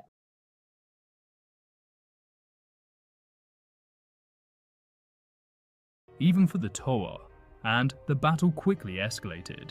The Toa Nuva focused their combined might on Redak. I'd like to once again point out that these guys are basically avatars of gods, and they're having difficulty against a bunch of idiots that didn't even fight an actual creature to get their among the Toa, momentarily incapacitating Gali. name. Their disorganized response allowed the rest of the Paraka to arrive on the scene, joining their comrades and tipping the scales decisively against the Toa. Hakan unleashed powerful mental assaults, while Avak's ability to create perfect, impenetrable prisons trapped Kopaka in a fiery prison. Tahu, attempting I'm more to rally confused his in my team, life. faced Zaktan, whose terror What? I'm so confused. It's fine. I've been watching through the entirety of this, and I'm confused. Again, the power scaling for freaking, like, everything. Like, we took down a god. We took down something that can control gravity, and something that can control magnetism on a planet full of robots. But we're having difficulty with effectively a bunch of idiots that happen to be working together because they like money. There's only like 2 people in this that are even like arguably a challenge logically, considering one of them can literally atomize himself and put himself back together, and one of them can just blow things up with his brain. Except for the fact that he doesn't decide to because it's a children's series. Swarm overwhelmed him. Literally blow up pancakes with mine. Pahatu, Leva, Exactly. and Gali fought valiantly, but were ultimately outmatched by the combined strength and tactics of the Paraka. In a stunning and devastating defeat, the Toa Nuva were stripped of their Konoe masks and elemental tools, Probably start driving. leaving them powerless and at the mercy of Probably their should try captors. that, yeah. Zaktan commanded kinda how you get the home. defeated Toa Nuva I'm gonna before put into the Mount Bionicles a thing in a fiery place where I can volcano see it, to so ensure that's their safe, right? destruction. Yeah, sure. The Toa were Yeah. carried toward their doom. It'd be Hey. such a good clip if I die. However, fate intervened when Mount I was gonna Valmaya make the erupted joke too, violently, so... spewing lava and ash across the island. I'm giving The you eruption the Trevor forced gets the into a Paraka car to crash abandon clip. their You're captives welcome. and flee, giving the Toa Nuva I mean, a how would you slim give chance yourself of that clip, survival. though? The intense heat and IRL chaos stream. roused the Toa Nuva from unconsciousness. Tahu Oh, I told you about that daydream I had. I can do that. Didn't I mean, they- that's just dying. That's not a to car erect crash, though. walls of stone to shield his Didn't allies they, from the make, vehicle-based, IRL streams against Twitch TOS because people kept A, breaking laws, and B, paying more attention to Twitch chat than actually, driving? I don't know. I feel as if that was a thing.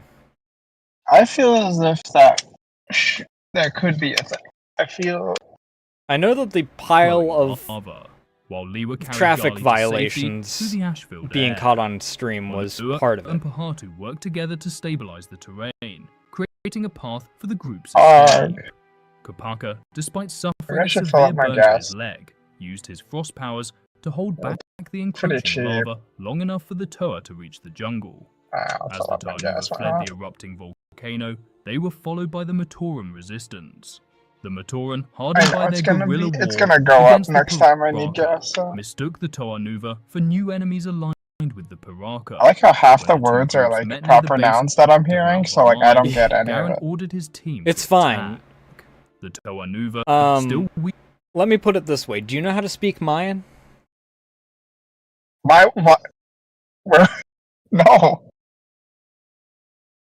Would you be able to tell, like, 6 Mayan words apart if you were to hear them consecutively? Would I be able to tell them apart? Probably. Would you be able to tell them apart if they were very similar words? Probably not. That's kind of how watching this has been. That's why whenever I refer to, like, the abilities of certain things from, like, Chapter 1, I've been referring to their abilities because I don't fucking remember their names. I do remember that they are logically the, like, strongest things ever because, again, magnetism on a planet full of robots, and I can create a fucking black hole. I really want to look at the power scaling wiki about Bionicle. I want to know if Bionicle can beat Goku.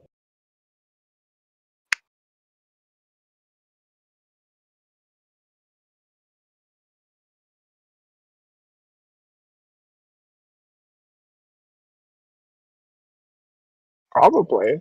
Probably not, I mean.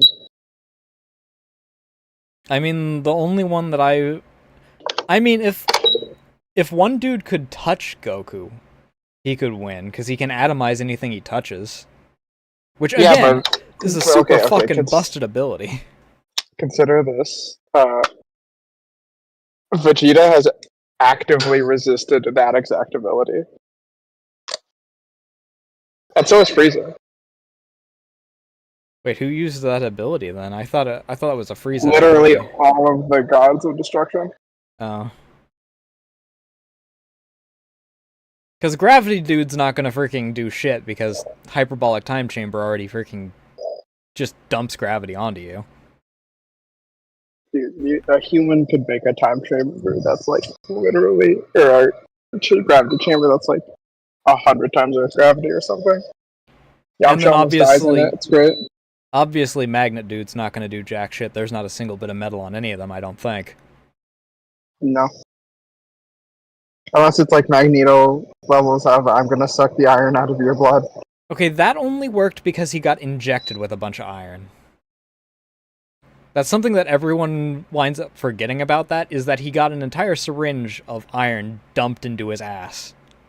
I didn't. Yeah, I'm just misinformed by the internet as usual. You look at what Twitter just gave me as I was pumping my gas.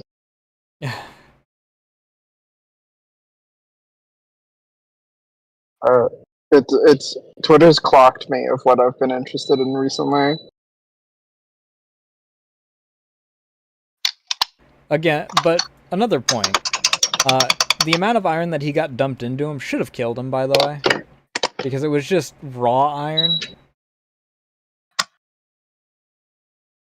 Couldn't have given him, like, iron pills or anything. They just Nope. shot him full of iron. Just a syringe full of metal shavings and water. Average PC water cooling unit. They don't use iron, but also people fuck up their loops all the time. Anyway, look at the thing I sent you. You want to switch the side on the cape? I don't know, but I like the flower. I like the flower motifs, but also I don't know how it would. I don't know what we'd do.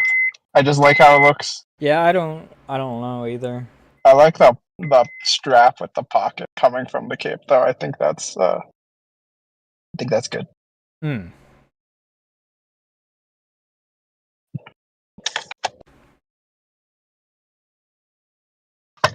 Has the video been buffering this whole time? No, I Even just without actually their started to masks or back up. Tools, struggled to defend themselves. Unless Dallin it's used her buffering enhanced specifically vision on tool Discord's to end, in which drive case Darling possible. No, I hear it. state of madness.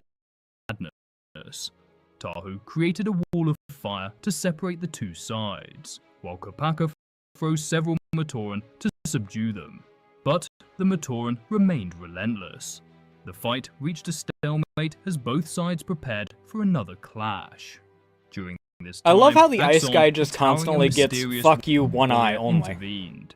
Axon was a member of the Order of Matanui, a powerful yet secret force within the Bionicle universe tasked with protecting Matanui. Apparently, Often everyone's a through fucking less than secret noble force until they get means. revealed, so... When Balta became trapped in a cave by Classic. Baraka, Axon They need rescued to him with sell his more mighty set. axe and encouraged him to return to his I allies mean, and they've make already, peace with you the know, Toa pulled a Nuva. Jurassic Park twice Just and been as like, tensions actually, there's escalated another yet island. again, Balta Actually, arrived there's and another revealed the island. true identity Yeah. of the Toa Nuva. Like, this one's Nuva, literally an with a island gesture of that's goodwill, like removed his armor and weapons, 2 kilometers standing away defenseless from the before starting Matoran to island, prove and their it's like, peaceful well, we intentions. haven't talked about this until Garen, now. seeing the However, sincerity of plot the Toa, says island ordered exists his now. team to stand down, and an alliance was forged. Now united, it seemed as I though wonder the who Toa Brutaka and the is. Matoran resistance might succeed in their efforts to defeat the Paraka. The alliance had gained That's some of that momentum, CG and that the Paraka's freaking aged internal like milk. conflicts were beginning to boil over. However, the Paraka had found a powerful new ally, Brutaka. A I towering like how many times he figure, uses he was the once same a staunch image and protector slowly zooms of the out. Mask of Life. For millennia, Brutaka and Axon had stood vigil over Voyanua, I mean, Hello, safeguarding the Angela. Ignika from basically those every who would time that misuse something its happens power. in the book, which But after is the Great really weird Cataclysm, how often that Brutaka's happens. faith in Matanui Like, in faltered, the middle of believing the a Great Spirit fight, had abandoned his it'll just be creation. like, yes, Brutaka I don't grew have any embittered video and for this unhinged because over it happened in the 1,000 book. years, We just gradually descending transition into into When the Paraka stuff arrived that on only happened in the Voyanui, book for this Zaktan's portion of the ambitions fight. caught Brutaka's What do you mean half of the Seeking fight only power happened and a in the sense book? of purpose in his disillusionment, he confronted Zaktan Half of the in fight only happens in the book. Zaktan, That's always crazy. wary of threats There to was his a- That's some like fired his that's some atmosphere, manga filled with adaptation. So antidermics at the Titan. In part 1, But instead there of was something subduing where he Brutaka, had the to sphere amplified do his some strength Photoshop and shit, ferocity. and had to Now do one of the emboldened zoom and in, seeking zoom more out things, antidermis, Brutaka and struck a only tenuous alliance with the the Paraka, escape whose portion motivation was remained actually shrouded in animated. mistrust and self-interest. that's Meanwhile, awesome. though, the Paraka themselves were fracturing. Zaktan, frustrated by his team's Like I failure, said, this is like some What made you go Disney- on the Bionicle deep dive, by the way? lashed out, demanding they eliminate the This Toa video got once and recommended to for me all. like a month His ago. paranoia grew as he noticed And I'm like, you know what? I Hakan's haven't heard scheming anything nature. from Bionicle since I Hakan, was always like looking for an 6, opportunity so... to seize power, followed Zaktan to his secret meeting with Brutaka. From the shadows, Hakan observed When I as was Brutaka like absorbed 1 the or effects 2. of the antidermis atmosphere. Seeing an opportunity, Hakan approached Brutaka with a proposal. Help him overthrow Zaktan, and Hakan would provide him with more antidermis. Of course, neither Hakan nor What the Brutaka hell is had any intention of antidermis? keeping their promises. There are Another alliance living was one of metal. convenience, There's another not dermis on the trust. primary island that I don't remember the name of, but it's a living metal that does whatever the plot says it does. They used it to freaking trap some sort of like snake ant queen, and then immediately afterward they fell into it and got superpowers and upgraded. And it's sentient, Okay. and antidermis is basically the same thing but green instead of white. And Oh, I'm glad it isn't white anymore. Take a bath in the it's also superpower sentient and has telepathy because it talked to a dude who was... It's literally the Green Goblin mask of legend. cone. I'm glad.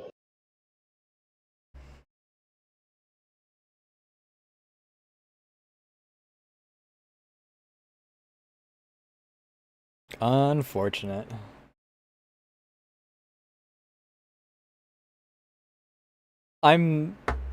This is such a goddamn strange series, and I have no idea what's even going on because of all the proper nouns going on, but like the power scaling is just... It's like a metronome. We kill a god, however we're having difficulty with a bunch of random idiots that 2/3 of them, their power is, I get really angry and it's difficult to tell when I'm going to strike because I'm throwing a temper tantrum. Whenever I drive behind these semis that are carrying a bunch of cars, I always think Brutaka it's like, plotted. man, once I get Final We're Destination. investigating an area known as the Greenbelt. Also, why is this Realized semi the going so fertile fast? land, brimming with life, must conceal the mask of life. We're at 55, Zaktan dude. deliberately redirected them away from. Furious at Zaktan's manipulation, Havak and Thok returned to the stronghold to confront him. Using his mental powers, Havak trapped Zaktan in a perfect sonic prison that unleashed a cacophony of sound whenever Zaktan attempted to escape. Sensing an opportunity Cacophony to of seize sound. control, That's like when Thoth I'm playing proclaimed Battlefront himself 2. the new leader of the Paraka. Hakan, returning to the chaos, arrived guns blazing, assuming a coup was underway. Just then, Brutaka entered the stronghold. We just his passed the stop presence sign, like, dominating the room. speed Ridak also limits on returned, my assuming speed Maybe that limit. that's Hakan the was reason these behind guys its stood a chance. They have madness. guns and everyone Proceeding else to is still throw using Hakan like into swords Havok, and this shit. caused his concentration to falter, freeing Zaktan from his prison. Zaktan, now enraged, This reminds sought to me of reassert his the dominance over the group. But we weren't unbeknownst to the expecting Paraka, special the forces. Toanuva If you and could the deal with a Matoran bunch of bears resistance with had short chosen sticks. this moment to mount their attack on the stronghold. The Toa retrieved their stolen Konohi masks and tools, reclaiming their full power. Yeah, just the as video is chaos shitting because erupted I'm also within the streaming it to stronghold. Tepper. The Toanuva and Matoran confronted the Paraka. Why who were are we consumed going by so infighting. fast? Zaktan ordered Normally I his fellow complain about the opposite, Paraka to attack the Toanuva, but the but Paraka monkey refused, brain says follow realizing that the speed of other people, could but kill then I'll their get in leader for them. trouble. I might actually Because you give a shit guys about are the video Zaktan stuttering sided if there desperately with was Brutaka, like promising to give him the actual secret of creating video that anti-dermis. mattered. With ruthless efficiency, Brutaka defeated all six But, Toa.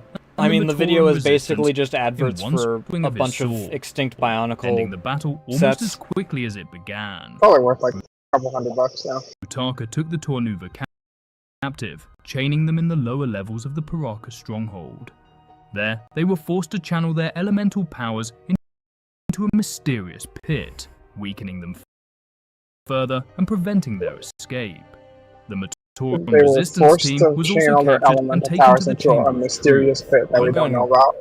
to see if I can if lowering the quality helps with the audio stuttering, though. That's actually a problem. The person behind me really wants to go fast, which is crazy, considering, you know, the 55. Until I They wanna realized go how the like visuals 80. were going to be in this, I cared a little bit about, like, video quality, Where but Where it's the Paraka began their interrogation. just Dalu, 360p ever resourceful zoom and outs of quick-witted, Bionicle regained sets. consciousness amidst the chaos. I did almost get into a car crash, Zaktan and the other because some Paraka people don't know how to were signal, distracted and they with almost petty just started arguments merging and into me reveling while in their someone conquest. was on my Dalu left. slipped out of her bonds and quietly escaped What game do the you only need chamber. the last 2 achievements However, in? her absence did not go unnoticed for long. Hakan captured Dalu once again. He intended to And use her I as a assume you're talking to bargaining chip Tyr, to further his Yeah. own plan. because Tyr's the only person I know that Their goes for all the confrontation achievements was in the video game interrupted in when the Zaktan current year. This one's a porn game. arrived. The two Paraka exchanged heated words. I think I saw Zaktan Tyr on berating the Hakan for his incompetence and hentai negligence in creature keeping the collector resistance subdued. that I have wishlisted. Their argument escalated into a full-blown fight, Which each one, accusing Cloud the other Meadow? of plotting betrayal. I don't In know. the ensuing chaos, Dalu managed to slip away once more. I don't know what She Aurelia returned to the is off the top resistance of my head. hideout, battered but alive. Hearing Battered But Alive and Back on seeing Metru something that's Nui, about the same Matoran size as an Jala grew Ewok restless just as he desired to know the whereabouts tickles of me the in ways that I Toanuva. cannot freaking... Despite his Don't demands, say the it like Turaga, that. ever secretive, refused to reveal the full truth about the Toanuva's mission, warning that I don't such know, just the knowledge could idea that incite something panic. Frustrated like, and resolute, that Jala only rallied reaches my the knees Matoran, somehow calling for a surviving, citywide getting the work shit stoppage kicked out until of the it truth is just was amusing to me. shared. The Turaga convened in private, debating how to manage the situation. Spirit Valley is what Tyr says. Knowing the dire truth of Matanui's impending It death, might be. they resolved to keep the I Matoran don't ignorant, remember. urging I them to assume return that to their that's what I saw tasks. Tyr on. Yet If Turaga Tyr would know Okama, better than me. empathizing with Jala's It's the only fears, creature collector secretly that he met says with he him has, under so. the cover of darkness. What the That's fuck is... probably it. Okay, firstly, That the what the fuck is That's this design? That's me IRL. This is peak performance. Zero wasted space. Why is his head so big?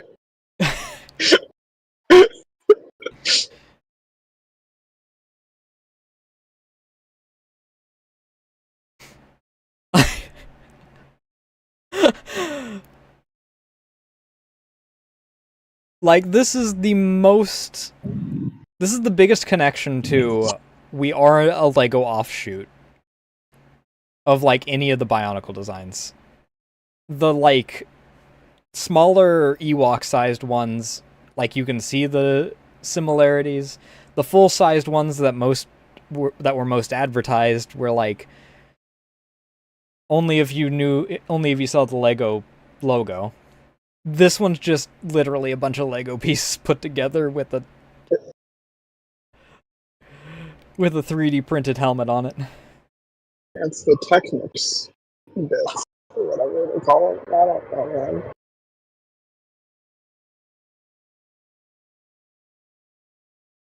Man, I can't wait till they release the Lego bioengineering kit.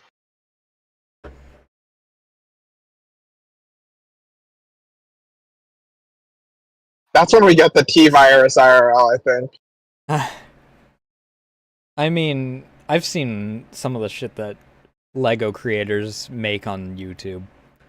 We very well could just have someone who hasn't uploaded in a while that's accidentally created the T-Virus via Legos.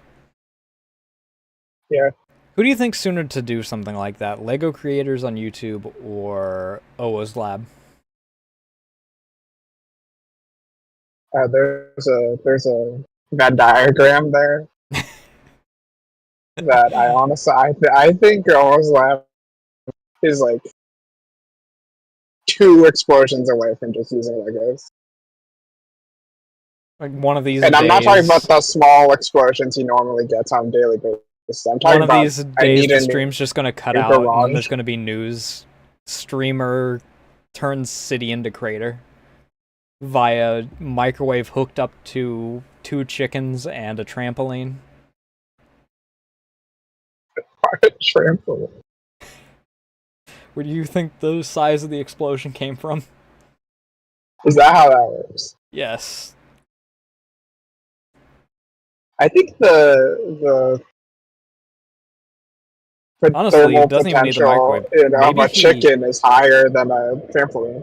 Well, here's the thing. If we go by Voices of the Void, which is 100% factually correct in all of its logics, Cannot wait for all the you pyramids need... IRL. Huh? Can't wait for the pyramids to come and take the wisps around my house away so that I don't get beat up by the wisps. All you need to do is staple a trampoline to your ceiling, have a trampoline on the ground, and then throw something into the first trampoline, and then it'll eventually bounce back and forth so fast that you do cause a singularity and break everything. I think that OO's Lab could do it. I agree. And you do it with tungsten too.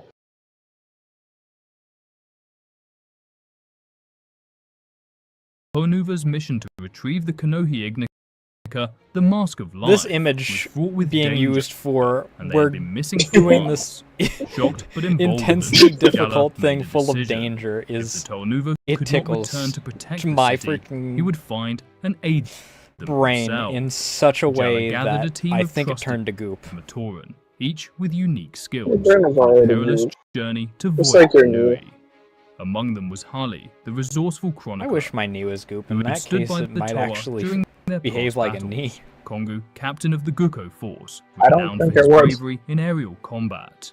Nuparu, an ingenious engineer What? whose boxer mechs had turned the I tide love the against sheer Hyuki, difference a celebrated in Kolhi all of the champion whose references strength and used for endurance these were dudes. unmatched, and Matoro, a quiet yet vital translator for the Turaga, whose wisdom often Ah went yes, unnoticed. Matoro and the Turaga. As they prepared to depart, they were joined That's what I'm by an saying. Just a unexpected bunch of ally, similar words. Takanuva, the Toe of Light, eager to aid in the mission. With Takanuva leading the charge, the Matorans set out through the sea chutes, traveling to the edge of Metru Nui's dome. There, they encountered a long, shadowy tunnel leading south. A foreboding passage they had no This is what it chance to feels like when I'm enter. talking about fighting The games stuff. tunnel seemed alive, swallowing light this and is sound in oppressive Kind darkness. of more similar to Takanuva like ventured in what first, little you his got luminous into of form Zombies vanishing lore. without a trace. When he did not return, Jalla Yeah. devised At a least I plan. could tell the difference in the They would names proceed for in Zombies groups, lore. tying themselves together Yeah. to avoid becoming lost. I didn't even get into the Shadow Man Jalla, stuff, did I? Kongu, and Hughie canonical name, by entered the way. His first, name is the disappearing Shower. into the Black Void. Beautiful. The remaining three, Nuperu, Harley, and Matoro, followed, tightly bound to one another. In the I don't think there's stifling any silence, fighting games Matoro that felt have a names that are strange this similar presence that I grasp don't his have any hand. idea what you're Though talking about in startled, that he sensed no hostility, regard. only an urgent need for guidance. Without alerting his companions, he allowed the unseen entity to lead him forward. Can't wait As to they get emerged home from the and tunnel, beat up Matoro Okay, Tier. robots. To be fair, this is interesting sheerly because of how absurd some of this shit is and how heavy that metronome is swinging in. These are the greatest scales so far. 4 idiots in a trench coat with a single gun between them. We just killed a god. We're getting our asses handed to us by what are effectively 3 monkeys that happened to accidentally find a bomb. That's the average D&D party. Yeah.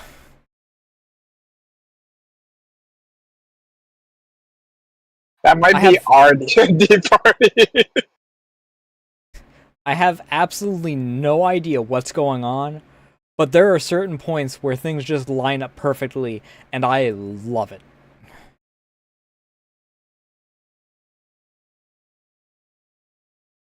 What is the bomb in your guys' cases? I don't think they found it yet.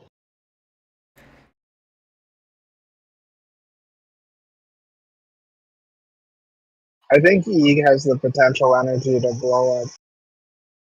Alright, Like, Monster Island. So. Enjoy the hangouts. I mean, yeah, Eeg is certainly... Actually, yeah, Eeg might actually be just the bomb. Yeah. Eeg is both monkey and bomb. Speaking of zombies. Yeah.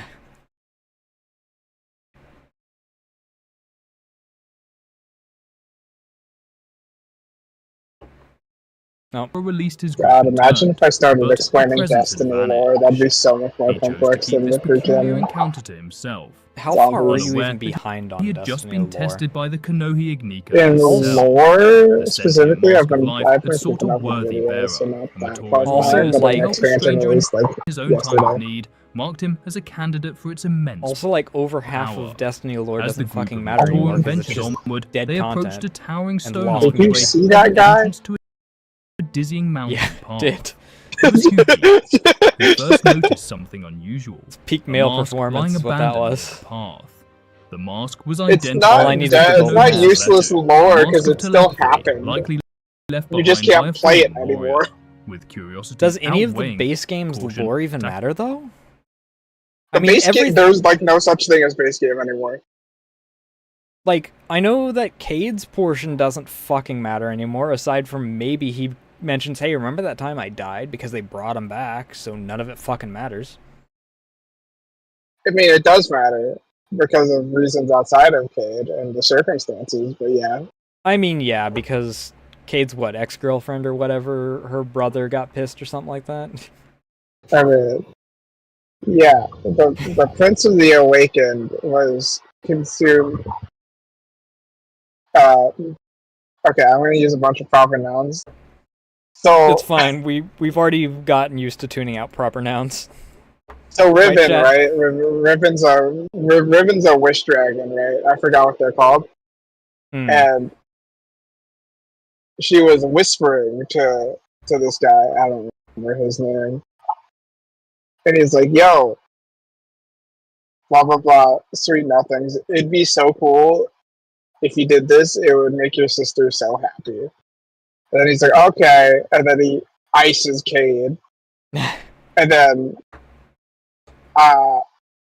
gets iced by I think he either gets eaten by the Wish Dragon. I think he gets eaten by the Wish Dragon. The Guardians and Petrovenge kill the Wish Dragon, quote unquote. Because you can't really kill the Wish Dragon, I guess. And then... So, wait, is this whole arc just Dragon Ball? And then Aldrin, I remember his name now. Aldrin Sov pops out, and then and then we ice him. The player guardian ices him, or Petra ices him, and then a lone ghost, right? So ghosts, they are little fairies made from metal that are like that contain the light, right? I'm so the light, familiar. right? I'm familiar with the base of lore because I played Destiny 2 for a while until whatever it was that was like Dark Side of the Moon or whatever it was called. And then Ghost was like, "Yo, a corpse. I've been looking for one of those. I'm gonna make you into a guardian." So Aldrin comes back, right? But Aldrin doesn't remember that he's Aldrin. He doesn't know why the Guardians are so mad at him. He's like, "I'm a Guardian now," and he's like, so they call him Crow, because of course they do. They needed an edgy name for the emo prince. Call him Crow now, and that's practically the story of that expansion. Okay. And I think Aldrin's ghost is named like Cheeseburger. The only thing I really remember is that I don't give a shit about Osiris. No matter how much they jerk him off, he has done absolutely fucking nothing, so I don't give a shit about him. But really you don't understand, because Osiris the whole time was Savathun. I don't know what that means, and I don't give a shit, because going through the entirety of Osiris and him getting an entire extra event where people just jerk him off, and there's only one person that's sane enough to go, yeah, he's not that great, and that's just because she's pissed at him because he's like her ex or something like that. You need, clearly, you would understand how cool Osiris was if you read every item log in the game. Yeah, well... Which you need to play through the game multiple times to get, I think. Anyone that wants me to freaking care about Osiris lore can inspect this item, pants grab. Kanuva placed the mask over his own, hoping to glean some insight. Almost immediately, he was overwhelmed by fragments of Harley's thoughts. Kanuva! That night, as they stopped to rest, Jala kept watching as Kanuva scouted ahead. They straight up said, "What is this image?" With his own attempted to confide in Jala about his fears. They said Kanuva put a mask on over his mask. Sudden return. The toe of light, his confidence shaken, revealed he had seen a Matoran standing on the other side Dark of the Souls archway. screenshot? Though Or like it was a bionicle in it, yeah. It looks like the Dark Souls 3 bonfire before the swamp. Archway. As they passed through one by one, they began to sense something strange. A faint, almost imperceptible hum of energy emanating from the structure. When it came time for Takanuva to cross, he was suddenly and violently repelled by an invisible force field. Oh my as if the god! arch itself rejected him. Screen. The Matoran was shocked, but quickly realized that the barrier was selective, allowing only Matoran to pass, while keeping more powerful beings like Toa locked out. Takanuva. So the only way that you can get into the Dark Souls swamp is by removing your torso and becoming arms straight attached to your legs and putting your head on top of that. You have to become Crazy Frog. Oh no. Efforts could not breach it, and reluctantly accepted that his path would now diverge from the others. With a heavy heart, Takanuva turned back, vowing to find another way to aid his friends. Jala's group of brave Matoran pressed on, traveling through unfamiliar and treacherous terrain. The path ahead grew steeper as they climbed a vast cliff. I think it was a sacrilege them using this image, by the way. Suddenly, they encountered a frightened Matoran who beckoned them forward, leading them into a vast canyon flanked by towering walls. To their horror, they were soon surrounded by Manus Rahi, powerful crab-like beasts that once guarded Makuta Pterodax's lair. These creatures served as escorts, ensuring the group reached their destination deep within the canyon. There, the group saw sights that defied guardians. a volcano spewing burning ice, and dust falling upwards in a waterfall. In Would the you hire that guy? distance, Harley spotted a massive twisted Is this metal castle, another Dark? Is that jagged the Dark spires Souls reaching 3 into the sky. where you It was fight comparable Gale? in size to the Colosseum of No, Metru that's, Nui, I'm pretty but its sure, dark, from that grotesque one design Polish betrayed artist the madness of its owner. As they ventured further, who, the group finally came like, face to lived through face the with the Holocaust, legendary and people tyrant. are wondering why all of his Karzani, art is so a figure fucked up. once only assigned to legends of the Turaga.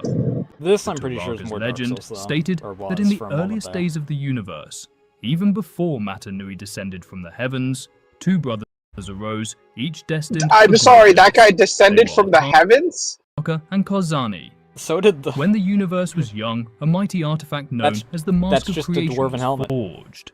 A mask that held the power to shape the very fabric of existence. Both brothers designed the love mask. Skyrim. For with Fucking excuse me? What do you say? The mask has the ability to manipulate existence, shape reality.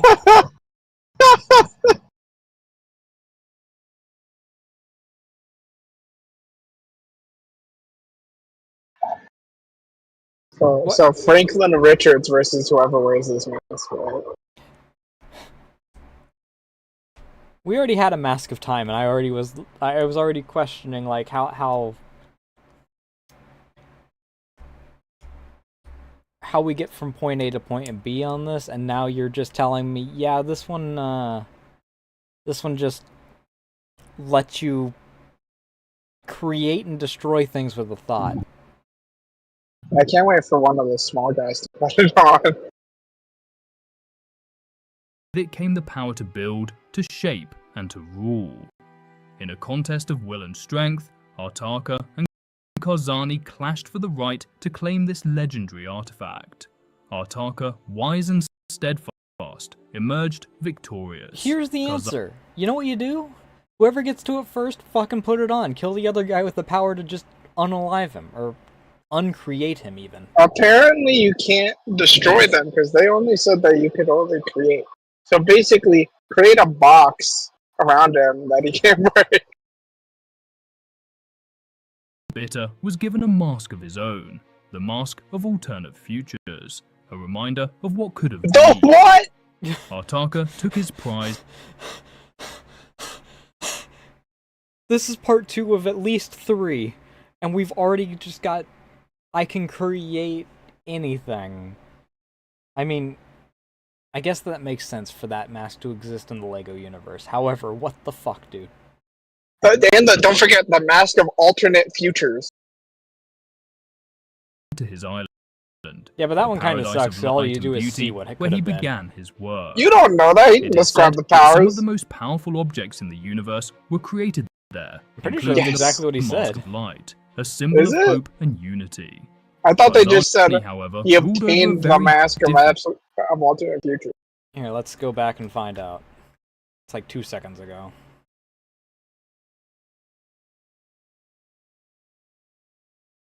wise and steadfast, emerged victorious. Karzani, defeated and bitter, was given a mask of his own, the mask of alternate futures, a reminder of what could Oh no, it's just To a be. reminder of what could have been. Artaka It doesn't even took see his things. prize and It's just retreated get to his fucked. island, a paradise of light and It's only beauty, a where he souvenir, but began we his know it's going to work. get a power set It is later said on. that some of the most Yeah. powerful objects in the I universe mean, were there's still, created like I said, there's there, still a part 3. including It's the getting- Mask of Light, a symbol of hope getting and something else. unity. Karzani, however, ruled over a very different realm. Okay, so is the Mask of His Light just island a was symbol? a land of shadow The Mask of and Light despair. is kind of just a symbol now because it turned the person that wore it originally into an avatar of a god in order to fight an avatar of a dark god, who then blended into an avatar of both gods, but then they stepped on a circle on the ground, and the good god just decided to take over the whole thing, which he couldn't do from the start for some reason. Isn't that what happened in Skylanders? Wouldn't be surprised. Do you want to watch a Skylanders video?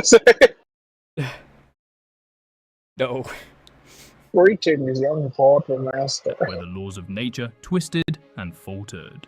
Matoran who faltered in The their rules of duties or were nature. I love damaged Metal in Gear. some way were sent to Karzani, where he was tasked with repairing them. That guy has no eyes. But Karzani was no healer. His attempts to fix the Matoran left them broken, mutilated, and scarred. Ashamed of his It's like a failures, Cairo Karzani did not statue. send the Matoran back to Oh, their that's what this homes. image is. That's why they look so weird. They're just spliced together from bits and pieces.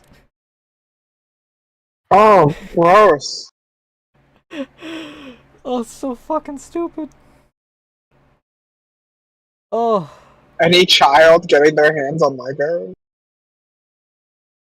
Me ripping Obi-Wan Instead, he Kenobi's cast head many off of to them put away it to on distant Yoda's lands body? like Voya Nui, their forms warped and upgraded with weaponry. I For certainly hope years, they were upgraded Matoran from were sent that. to Karzani's island, What? and for Hold on, years can you none pause? returned. The Turaga of Metro What are we Nui looking at? A mask. Okay, is it attached to a stick? No, the stick is in these hands, and the body is wraps all the way around, and it looks like this is where either that's the head of the hammer, or that's his body, and he's got the worst posture ever, like an artist. What is going on in the was background? suspicious and decreed that no more would be sent to his realm. Enraged, Karzani sealed off his Claptrap island and enslaved the stabbing a Matoran child? who remained. He built a kingdom of torment and madness, where he ruled as a tyrant, his bitterness festering course as he he did. gazed upon the twisted forms of his subjects. I mean, look at the mask he Over was the given by millennia, the gods. Karzani faded into nothing more than a myth. You don't get that a mask from cautionary being a tale guy spoken that's only going rarely to by the bring in a new Turaga era of of Metru Nui. peace and prosperity. But the being the Matoran now faced was very much real. Karzani's appearance was as unsettling as the stories told by the Turaga, twisted and monstrous. He's a normal dude. He just has a fucked up mask. No, he's twisted and fucked up. You don't understand. What's But that radiated burning smell? power and I insanity. hope it's my engine. Though the Matoran recognized him from legend, Kazani himself seemed Time for detached yet from the greater another oil world. change. He neither acknowledged the names Makuta nor Matanui. His Wouldn't be attention surprised. focused solely on his own fractured dominion. Oh wait, that's the same asshole that got freaking owned by pulling a rock at himself earlier? Man, that guy cannot catch a break in this series.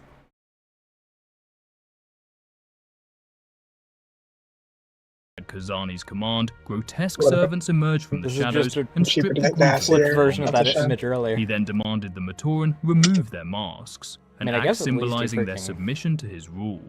Jala, defiant as ever, refused, stating that his mask once belonged to the great Toa Likan, and that he would never part with it. In response, Karzani activated his Kanohi Elisi, the mask His of what, alternate Elisi? futures. He forced Jala and the others to witness a horrifying no, it's some vision kind of what magic might card, have I'm happened sure. if Jala had not sacrificed his life for Takua during their battle with the Rakshi. Oh hey, look. The vision was overwhelming. He needed to have Okay, a so is this what purpose. the Mask of Alternate Futures does? At Yeah. last, Jala reluctantly removed I was gonna his say, oh hey, mask, look. succumbing to There's a Karzani's purpose, so dominance. he needs Stripped to be of able to their do something, identities, so he the Matoran freaking were has an forced to ability for don the mask now. grotesque new masks, symbolizing their servitude. Karzani put the Matoran to work, tending his furnaces of icy fire, intent on keeping them there forever. This is With just the Star Matoran Wars. trapped by this deranged demigod, Takanuva unable to leave Metru Nui, and the Toanuva imprisoned by Brutaka and his Paraka allies, hope seemed all but extinguished. The Mask of Life, the last chance to save Matanui, lay beyond reach. The Great Spirit's life hung precariously in the balance, and the shadow of inevitable doom loomed over the universe. It seemed as though Matanui's end was near. Be sure to subscribe and turn on notifications to follow the next thrilling chapter in the saga, the race for the Mask of Life. I thought somebody had the Um, Mask of Light. I don't think we're gonna be finishing this. 12 videos? There's 12 fucking videos of this, dude.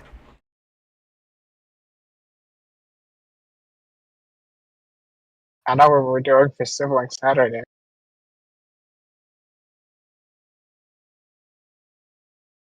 Let's go into Playing more into the Peak, obviously.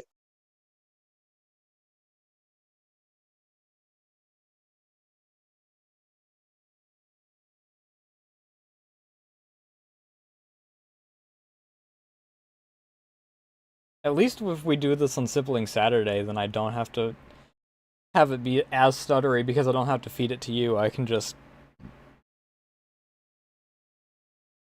say 3, 2, 1, start kind of deal. I could, or I could feed it to you. Either or.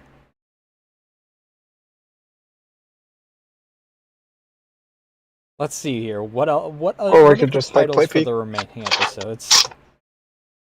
We got the race for the Ignika. Why? Just call it the Mask of Life like you did in the freaking thumbnail. Rise of Shadows is part 4. Part 5 is Creeps from the Deep. Oh, I At this point, googled the wrong thing because the person we're watching is British and did not pronounce the R in Karzani. Oh.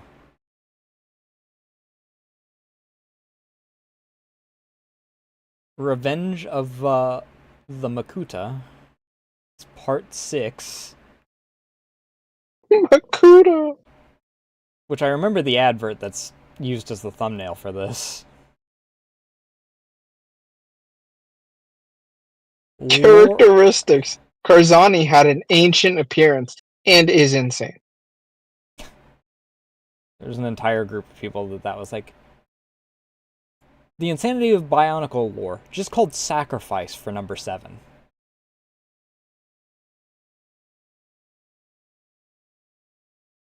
Karzani has 373 pieces.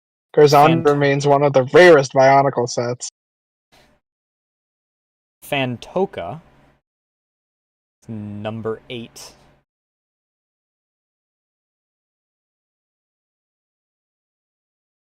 Part 9, Federation of Fear. That is just a Star Wars faction name. Multiverse of Madness. Takanuva's That's of the Madness. freaking Doctor Strange movie. Number 11, and he's kind of started just doing whatever he wants with how he structures the title. Quest of the Toa Mystica. And then number 12, Destiny War.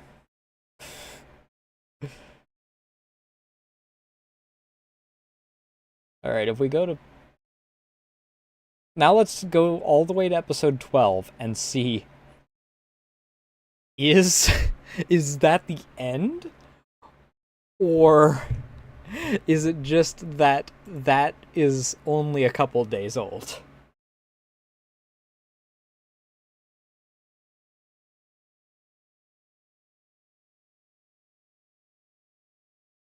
I guess at least the title was correct.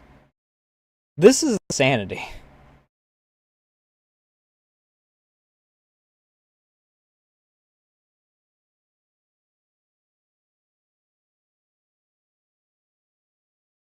Three months ago. It may be the end.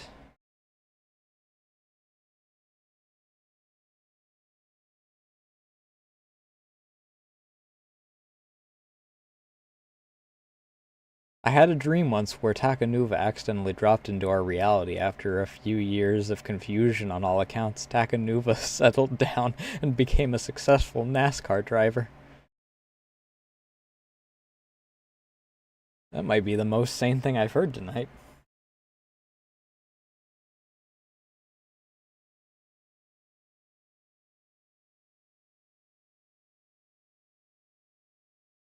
Can you screenshot that comment for me? Sure. Thank you, Dragon Hammer 45.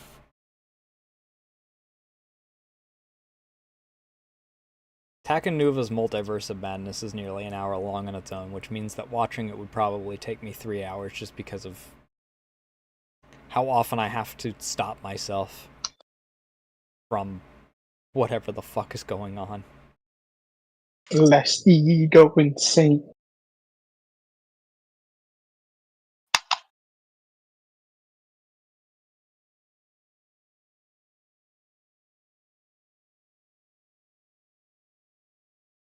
I appreciate that the lag in my computer meant that when I went to screenshot, the only thing that got caught was the blank space. I love saying this one. Babe, wake up, new Bionicle lore video just dropped.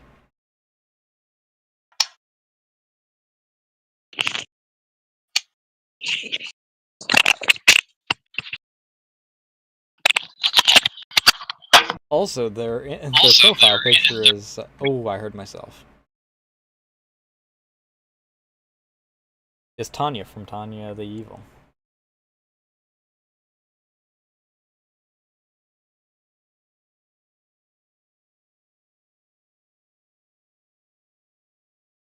Okay, well, I definitely didn't expect, Phone. Nice.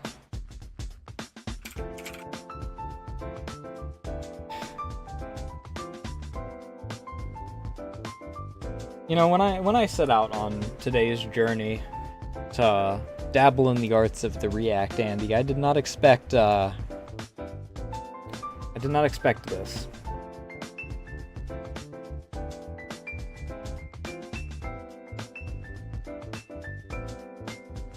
Government name reaction, Andrew.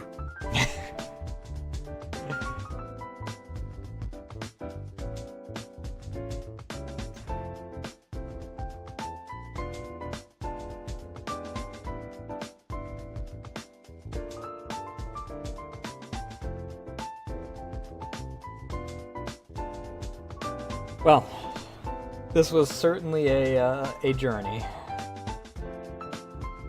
One that I'm not entirely sure I will continue because I don't know if I could deal with hearing...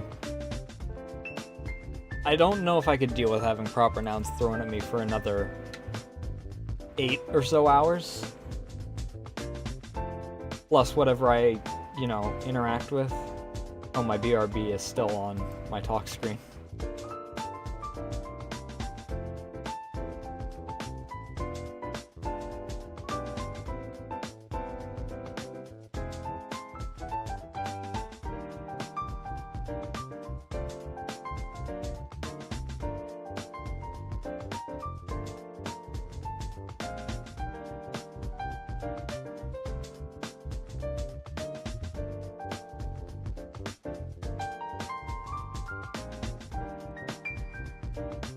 Let's see who's doing what.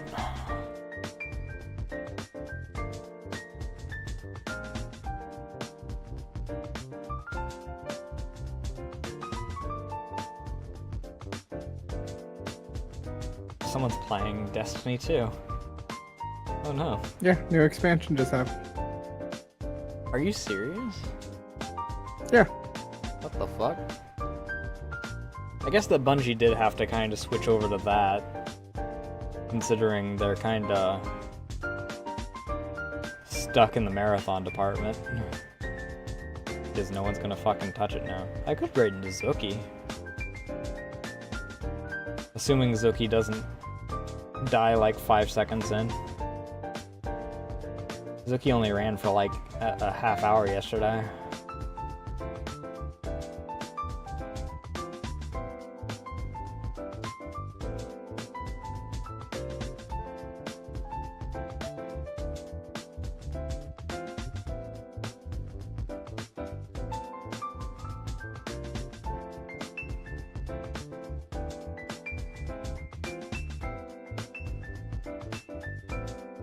fuck is Egg doing? Oh.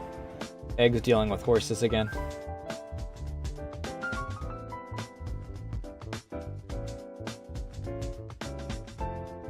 What is the deep, dark, Uma Musume lore? There isn't really any dark Uma Musume lore.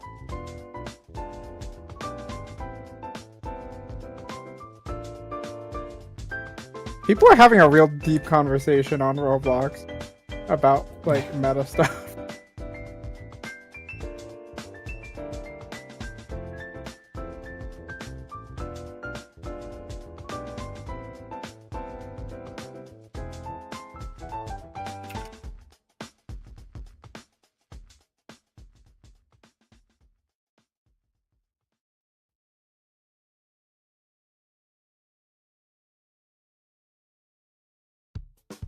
Heads or tails?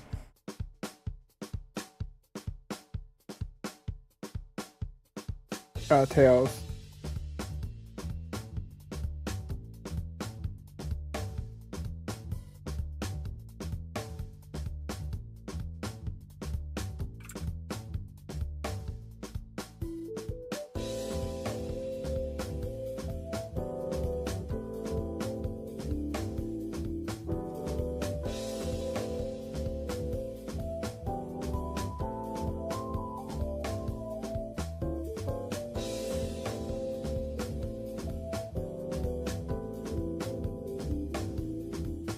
Oh, God.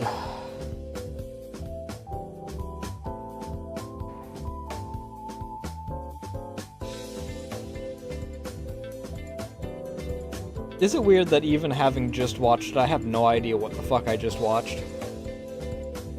No, it's not weird at all because I'm in the same boat. There's 12 I've been parts doing to it that for shit. What the 4.5 hours, but yeah.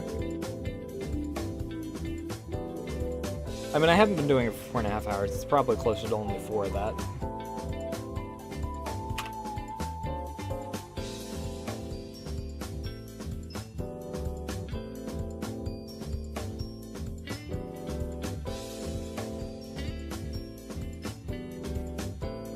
The real question is, what are we doing after you end stream? What we always do? Roblox fishing. Maybe.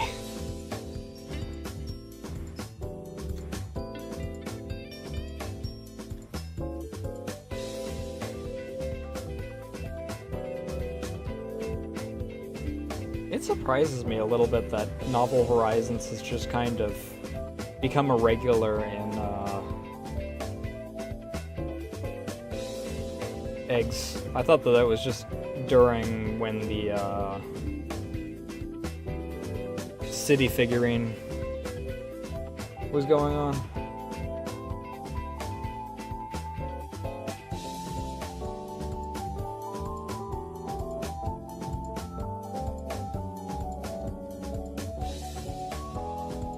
Do you have any idea what we're doing tomorrow? Today? Outside of D&D, Yes. hopefully. Pete. Check back tomorrow. We're going to do Peak, probably. It'd be on Tebbers.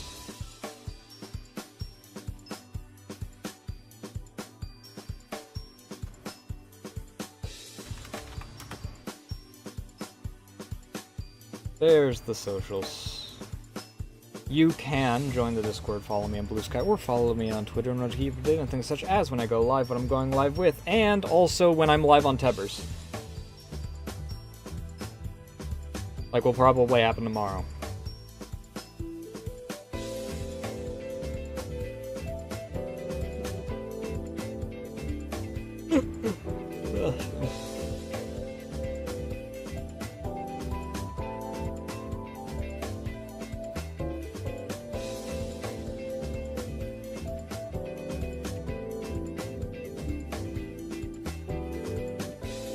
Behave yourselves. Don't make a fool out of me or yourselves, otherwise I'm just gonna publicly execute you. Probably with a severed horse's leg. Thank you all so much for watching. Thank you for as it follows, raids, all that good jazz, and I will see you guys tomorrow, if all goes to plan. On Tebbers, like I said. Love y'all. Bye.